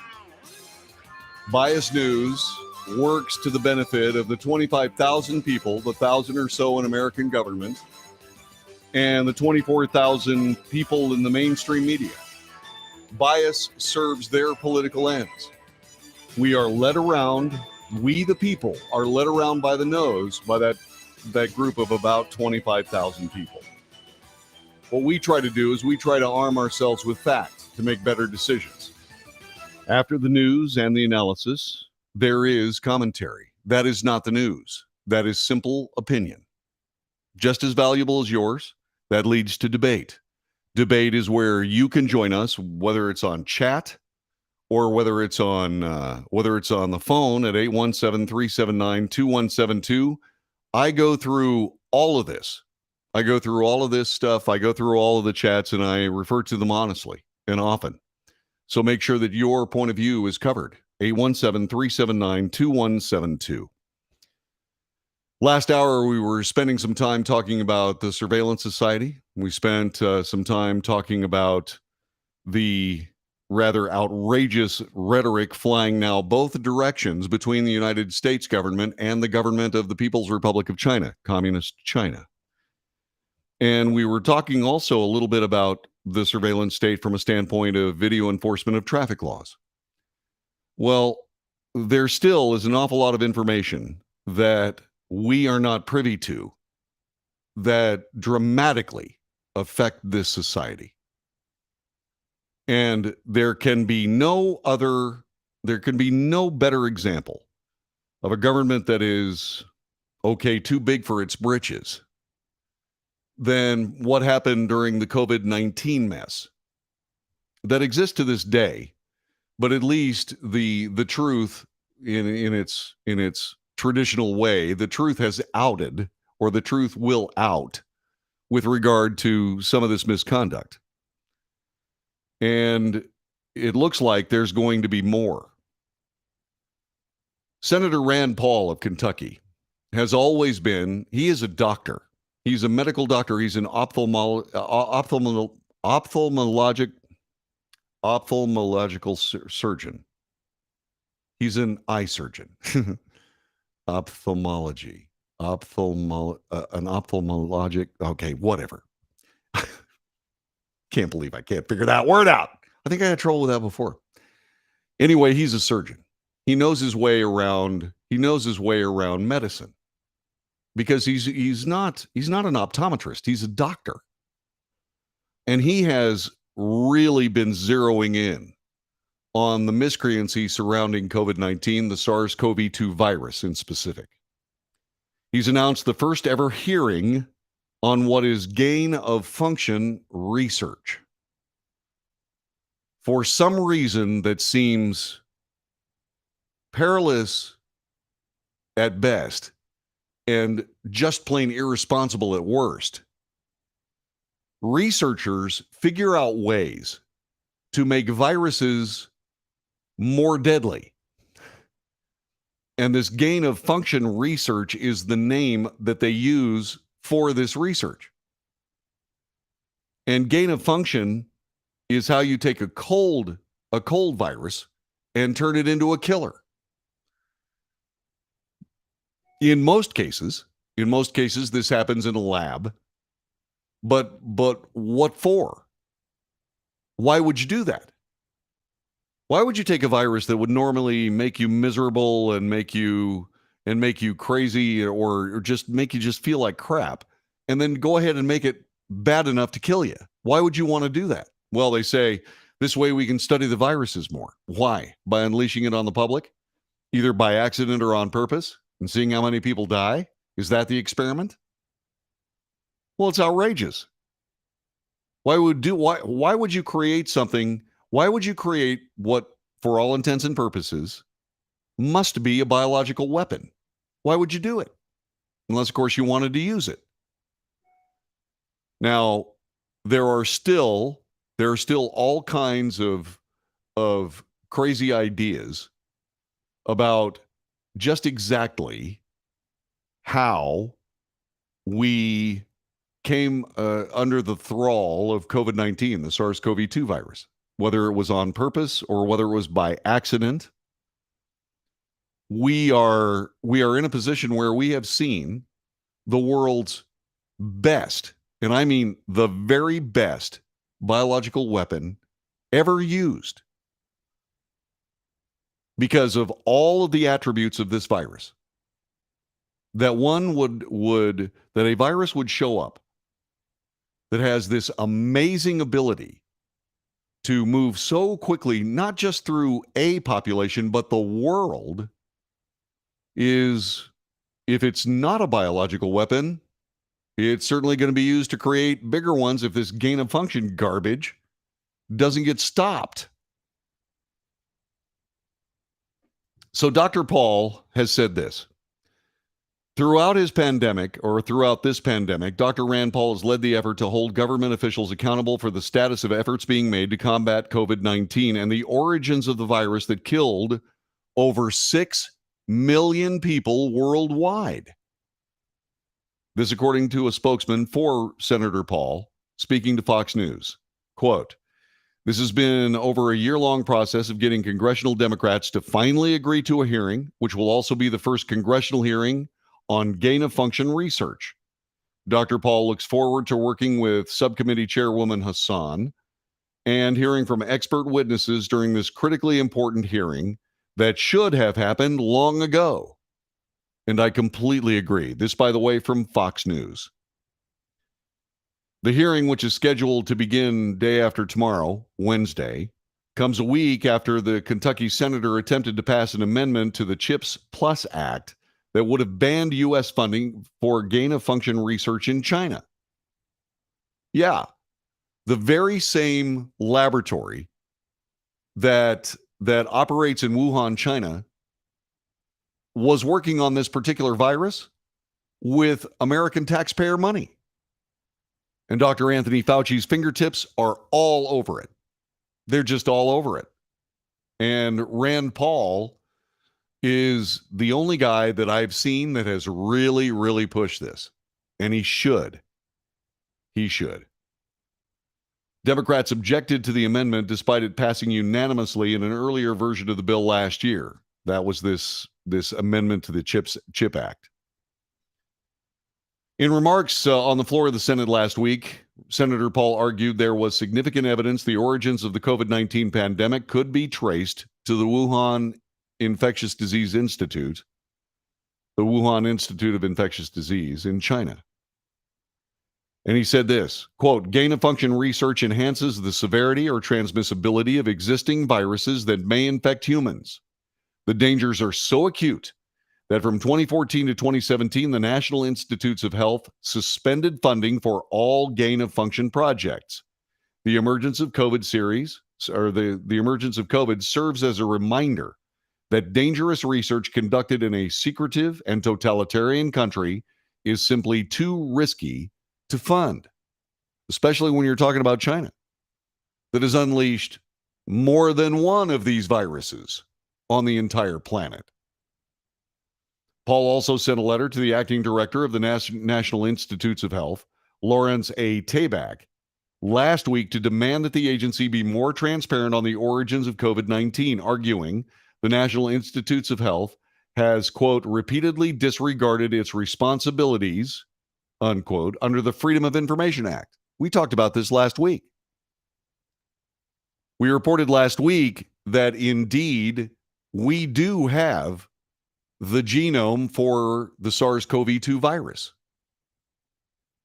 There are markers all over it that will tell you about its origin. And if a piece of a virus totally unrelated to SARS-CoV-2 but has an interesting way of, not SARS-CoV-2, but say, for example, a coronavirus. If a particular piece of a coronavirus shows more transmissibility or more severity, and you engineer it into a typical coronavirus, which is the same virus that gives you a cold,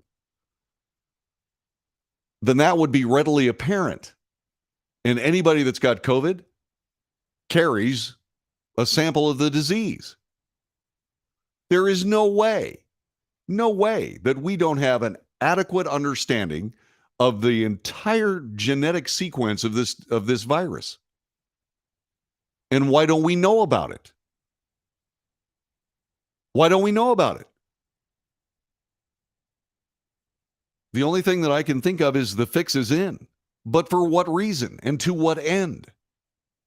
The only guy that I know, once again, the only guy I know that's doing anything about this, Senator Rand Paul.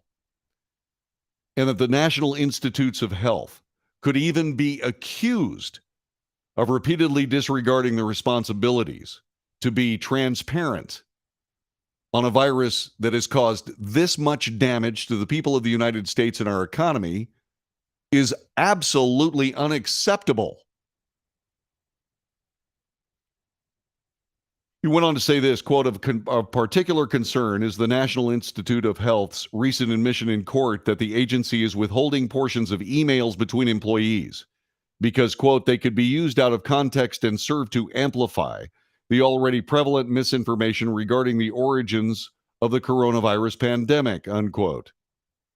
This suggests the NIH, National Institutes of Health, is censoring the information it releases to the public about the origins of the pandemic. Why would they do that? Why would they do that? Paul has had several clashes with public health officials throughout the pandemic, including several confrontations with Dr. Anthony Fauci, who currently serves as the director of the National Institutes of Allergy and Infectious Diseases and the chief medical advisor to President Biden.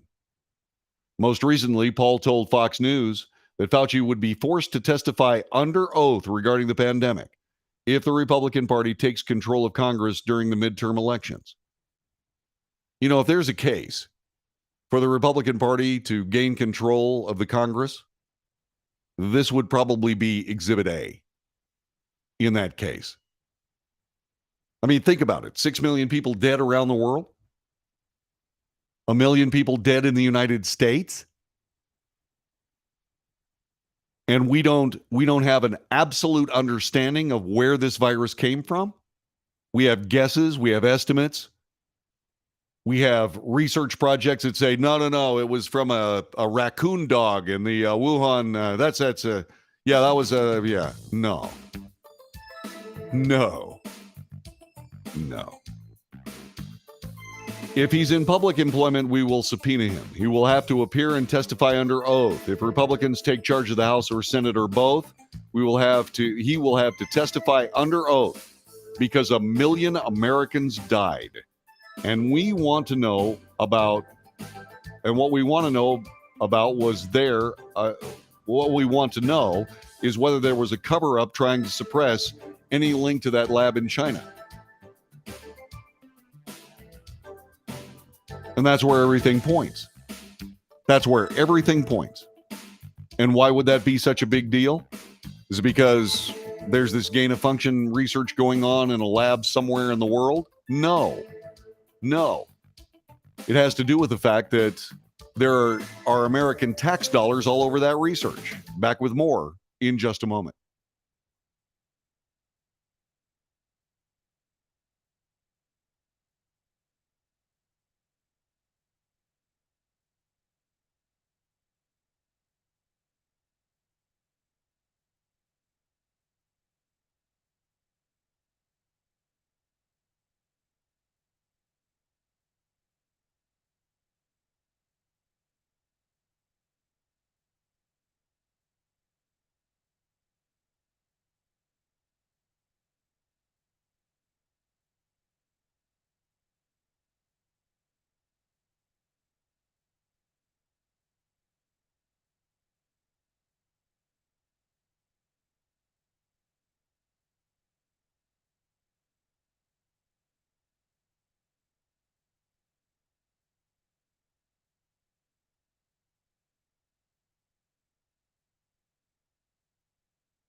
You are listening to the Wells Report. My name is John David Wells. Our telephone number 817-379-2172. Our chat available through YouTube and Twitter and Twitch and Facebook. And we're waiting for what you think. Yeah. Let's see. Let me see what we got here. Let's see. Ukraine had the same labs. Makes you wonder, says Randy. Yeah. Yvonne says, I take the flu vaccine not to keep from getting the flu, not to get less sick. True. Flu shot's been pretty good. Kelly says, if me taking the vaccine and I can still get symptoms of COVID this badly, then how bad could it have gotten if I hadn't gotten the vaccine? I took both the shots and the booster, but I'm done trusting anyone in this administration or the U.S. Department of Health, which is the big problem here. This is a big problem here. Nobody wants to trust the people because it's been politicized. Politics poisons everything it touches. And you can't afford that when you're talking about public health.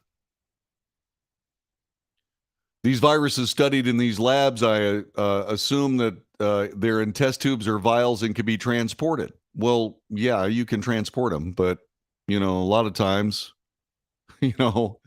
once again, things just leak out.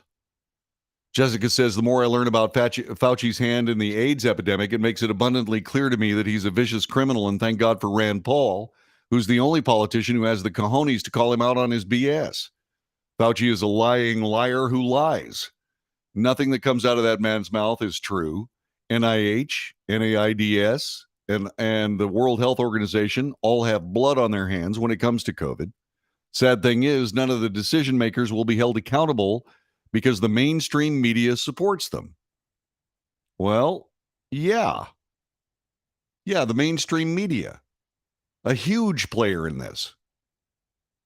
And the mainstream media realizes they have a major problem with American approval for the mainstream media down to 11% now.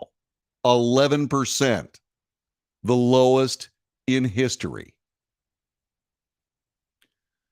CNN probably leading the way in all of this, depending on your point of view, but I sure think they lead the way in all this, has a new CEO. His name is Chris Licht. He has been working on trying to create a bigger audience among people that the network has ignored for years. And who are those people? Republican lawmakers. This from the Washington Free Beacon. The network boss camped out in mid-July in a room on the first floor of the Senate side of the Capitol, S-120, where he asked GOP lawmakers to come talk with him privately. That arrangement avoided alerting reporters who stalk the halls of the Capitol, according to sources, and accommodated Republican lawmakers who preferred not to be seen hobnobbing with him. Licht's message, according to one of the lawmakers who sat down with him, as well as several sources briefed on the exchanges, said, quote, "We want to win back your trust," unquote. Good luck.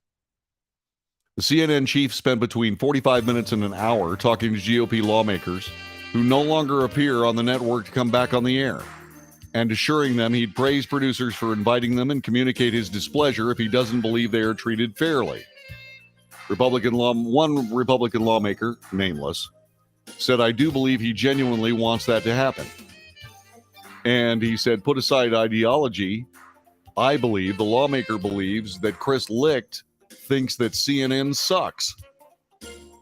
Well, in that, boy, we have something in common. Because CNN has sucked for a very long time. And they're not the only ones. New York Times, LA Times, USA Today, CBS, ABC, NBC, MSNBC. Are you waking up yet? The only good thing about this is I think we've been leading the way in all of it. Back with more in a moment. This is the Wells Report.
This is the Wells Report. My name is John David Wells. Our telephone number is 817-379-2172. We were talking about the new CEO of CNN, Chris Licht. We have talked a little bit about how Mr. Licht is working on a way to try to repair the damage done by CNN to its relationships with any politician, any human being that disagreed with the CNN political stance of the day. He's working extremely hard on trying to turn CNN back into a news network as opposed to CPN. You know, the cable political network. It should be, say, CLPN, the cable leftist political network. He wants to try to win back the trust of GOP lawmakers. He met last week with leaders of both parties. Axios reported that, but his overtones to Republican lawmakers were more extensive than previously known. A CNN spokesman, Matt Dornich, declined to comment on the private meetings, but said this. And for those people that have been listening to the Wells Report for a while, I especially want your commentary on this, okay? I really do. This is what a Matt Dornich said regarding Chris Licht's meeting. Quote, Chris has made it clear that his top priority is to make CNN a place for fair and respectful dialogue, analysis, and debate. Unquote. Does that seem familiar to anybody that's been listening or watching this show for any length of time? I mean, we've been talking about this for 20 years. We've been talking about this very issue for 20 years. The Wells Report exists because I just couldn't stand it any longer. I could not stand the political mishmashing of the news. I mean, I wasn't a news guy when I started doing this. I wasn't a news guy. I was just your basic happy-go-lucky morning talk show host. I mean, it was fun. It was fun. But after 2000, after the 9/11 attacks in 2001, I said, we got to get serious. Because we have to actually have news. And I started doing it. And it was always based on accurate reporting of news, respectful dialogue, analysis, and debate. To this day, news, analysis, commentary, debate. And of those four things that we chase every single day, the commentary aspect is the least important. The debate aspect may be the most important. And in order to have a debate, you have to have two sides. You have to have two sides. So Mr. Licht, this is according to Matt Dornich, the spokesperson, he believes our audiences deserve to hear from elected officials on both sides of the aisle. Will continue to engage a variety of voices. Well, you know, this is one of those things about all these people that are currently on CNN. It's like, okay, so how are you going to, once you have tasted this poison of being able to spew your own political ideology, how do you back away from it? How do you back away from it? The charm offensive underscores Chris Licht's effort to reverse the course set by his predecessors, Jeff Zucker, who was pushed out of CNN in February, ostensibly over a consensual sexual relationship with a colleague. Zucker transformed CNN into ground zero for strident resistance to former President Donald Trump and Republicans more broadly, with personalities like Jim Acosta, Brian Stelter adopting nakedly partisan stances that would once have seemed strange in a newsroom, but now is par for the course. Don't get me wrong. You know, commentary shows, they have value depending on the person that's doing the commentary. They have value. But it's not the news. Chris Cuomo, formerly of CNN, was also in that group. Jim Acosta, Brian Stelter, Chris Cuomo, scores of others, snarky comments about the news that they were reporting. It's horrible. Since joining the network in April, Chris Licht has made it clear he's trying to do something different. Weeks into his tenure, he announced the abrupt cancellation of CNN's much vaunted digital media project, CNN Plus. They had a really splashy launch. They did. They put this thing out, CNN Plus. It's the new thing. And Chris Licht killed it. Probably because he didn't want to create another MSNBC, which is worse than valueless. Licht has made few personnel changes. While he elevated Virginia Mosley to the network's top editorial spot, Puck's Dylan Byers has observed that what's actually notable about the changes he's made is that the leadership team is comprised of exactly the same people who are working under Zucker. One might disparagingly call it the rearranging of deck chairs on the Titanic. As critical as I've been of CNN, and oh, by the way, of Fox, I've been just as critical of Fox. I got to be perfectly honest with you. I believe that everybody gets a second chance. I was actually pleased that Chris Cuomo finally landed a gig after getting fired from CNN. I thought it was epically ridiculous that they wanted to turn Chris Cuomo into some sort of arch villain. What was he supposed to do? What was he supposed to do? He works in perhaps one of the most sophisticated newsrooms in the world. He gets information from every direction about every subject at every time. And he's not going to share that with his brother? Seriously? And they fired him for it. I thought that was epically unfair, although I thought Chris Cuomo was a mess. I thought he was just awful. I just thought he was terrible. But the thing about it is that, now that he's out of that mess, he's actually at least saying the words that make sense. And let's hope that that's a change. Let's hope that's going to be a change in all of this.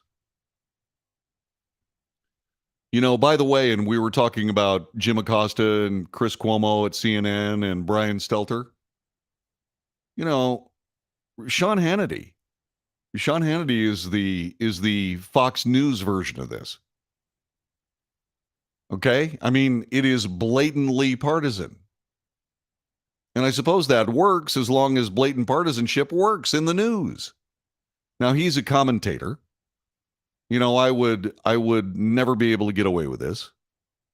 I'd never be able to get away with it. Because I want both sides of the story. The only reason that the Wells Report doesn't have both sides of the story on nearly every issue is because I don't have the resources necessary to be able to compel the other side to join me. I have this annoying habit of asking very difficult questions, and word has gotten around. In the 20 years I've been doing this, word's gotten around. Be careful of Wells. He's going to ask you a question you don't have the answer to. It's true. It's not because I'm trying to play gotcha games. I'm trying to get the real news out.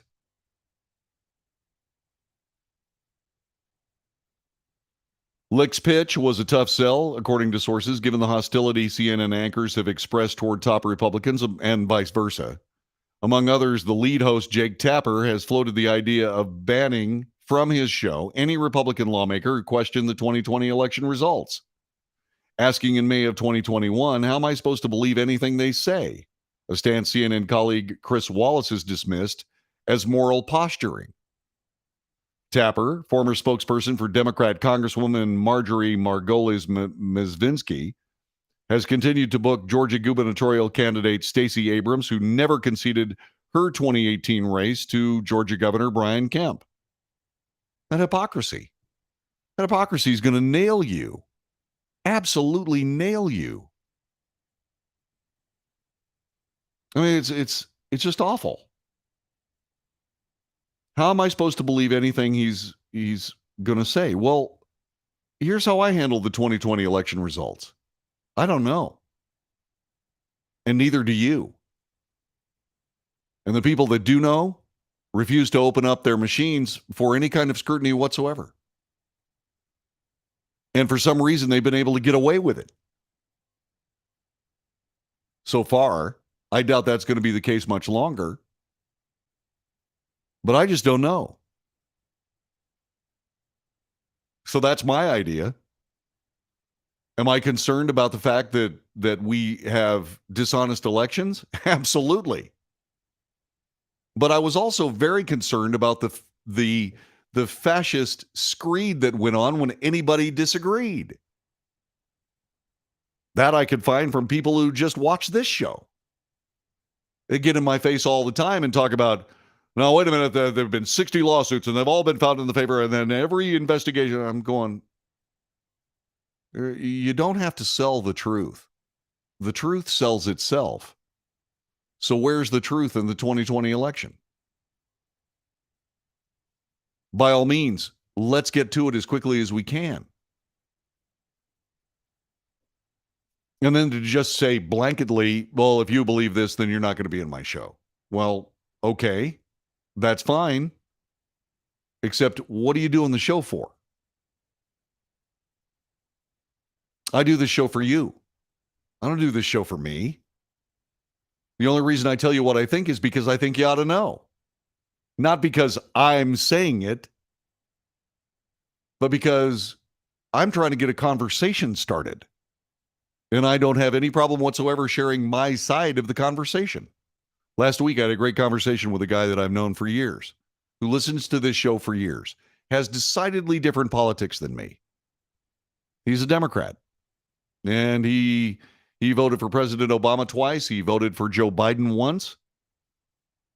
And we spent over a half an hour on this broadcast just debating the issues. Why? Because we have to have that conversation. All of us, we the people. This show comes from a constitutional base. This basis is constitutional. It's not Republican. If the Constitution of the United States, the Bill of Rights, the Federalist Papers, and the Declaration of Independence are right-wing, what does that tell you about where our country is right now? That's all I do. That is the compact between the people of a country and the government of a country, the greatest country on earth, because of that compact. Why in heaven's name would you try to destroy that? Why would you destroy that? Okay, so Langston, who's also somebody who has decidedly different politics than me, says this: I need to accept the truth, especially when you don't have evidence to the contrary. I don't have evidence that said the 2020 election was true. That's the point, Langston. We don't know. All we know is what we've been told. That's all we know. We haven't gotten into a nuts and bolts, real honest-to-goodness investigation about any of it. Why? Because nobody wants the answers. I want the answers. The entire European Union, in their last election, the entire European Union went back to pencils and paper ballots. They were able to get their entire elections done in one day. Why don't we do that? The answer is because the people that are involved in the elections and their results don't want to do that. Why? I'm not trying to intimate some deep, dark, crazy conspiracy. I just want to know why we don't go back to that. You know, when the history of this is all written, sometime in the future, if assuming that the leftist crazy people don't turn this into a socialist nightmare of a state where dishonesty and misdirection, mischaracterization is part and parcel of the government system, They're going to look back at this and they're going to go, how could they have been so dumb? How could they have been so stupid? See, I'm not saying that what we've got is horrible and terrible and awful.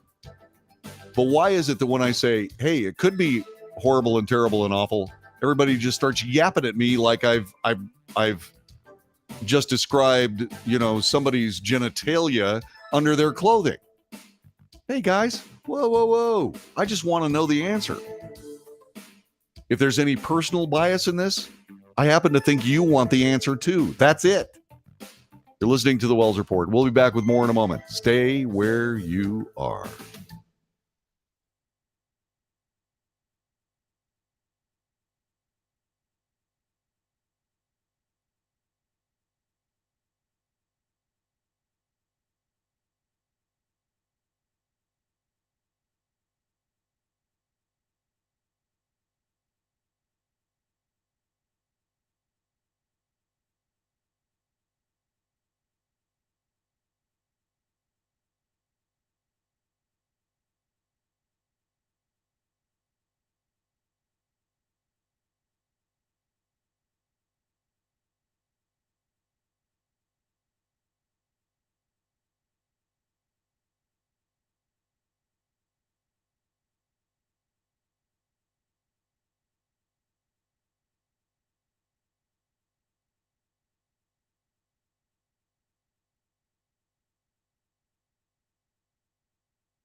You are listening to the Wells Report. My name is John David Wells. Telephone number is 817-379-2172. Flem just said something really good.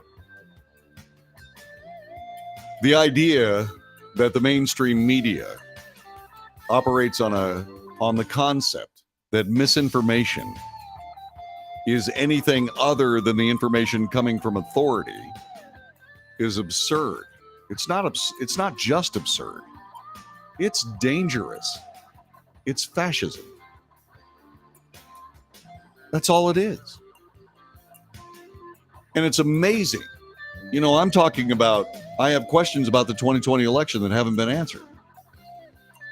And somebody immediately jumps up and says, well, that's because you just won't accept what authority tells you. Of course not. The free press is supposed to be skeptical of everything. This is the free press. We're skeptical. I have questions that have not been answered. I want to ask them. I want to ask them to people who either should have the answer or do have the answer. I don't want to talk to some intermediary. I don't want to talk to somebody that's essentially just trying to kiss their boss's butt. I want the actual information. And then I'm going to double check it. And then, of course, if I get two answers that are diametrically opposed or even partially opposed, I'm going to follow that up and I'm going to get the answer. I'm going to say, okay, this is what I did. Here's the answer. You figure out what it means. You want to talk to me about what I think what it means? Give me a call. 817-379-2172. We'll see what we can't do. We'll see what we can't figure out. Here is a perfect example of what I'm talking about. The same person that's calling me to task about my questions about the 2020 election and my assertion that none of us know what actually happened says this: no reasonable person would conclude that the statements were truly statements of fact. So if you disagree with that statement, you're not a reasonable person. The implication is obvious. The implication is obvious. I want answers. I'm not going to stop until I get them. I'm not. And I don't care if I'm broadcasting to 5 people from a studio that's in some Connex because that's all I could afford after Susan finally got tired of subsidizing the Wells Report. I'm going to ask those questions. Someone will remember the things that we've talked about on this broadcast. You know, there's this crazy guy in Fort Worth, Texas that asked that question about 15, 20 years ago, whatever. No, I will get my answers, Martha, I will. So, like it or not, a television series that started in 1966 has changed our world. You know which one I'm talking about? I'm talking about Star Trek. Star Trek, the original series, changed our world. We saw this fascinating technology. We saw a tricorder. We saw a communicator. We saw all this amazing stuff. We have a tricorder and a communicator right here. It drove technology. Arguably, we live with much of the technology that Star Trek showed. They'd walk over to a device and they'd put in a card, and out would come a bowl of chicken soup. And I suddenly realized, wait a minute, that's a 3D printer. That's a 3D printer. And the thing about Star Trek was this: everyone was everybody on that show. All of the races, all of the genders, everything was represented. Native Americans, Asians, America's African Americans. And the one that led the way was Nichelle Nichols. She was so effective in her portrayal of Lieutenant Uhura that she became someone who spoke to minority astronaut candidates at NASA.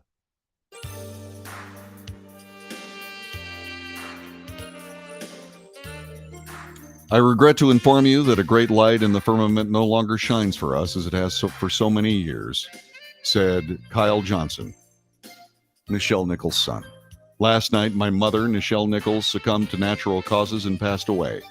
Her light, however, like the ancient galaxies now being seen for the first time, will remain for us in future generations to learn, enjoy, and draw inspiration from.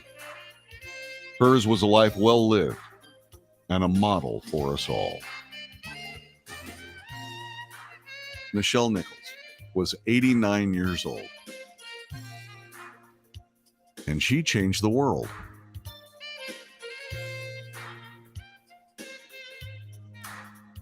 Thanks for listening to this edition of the Wells Report. Make sure you share it with your friends, and we'll see you again tomorrow.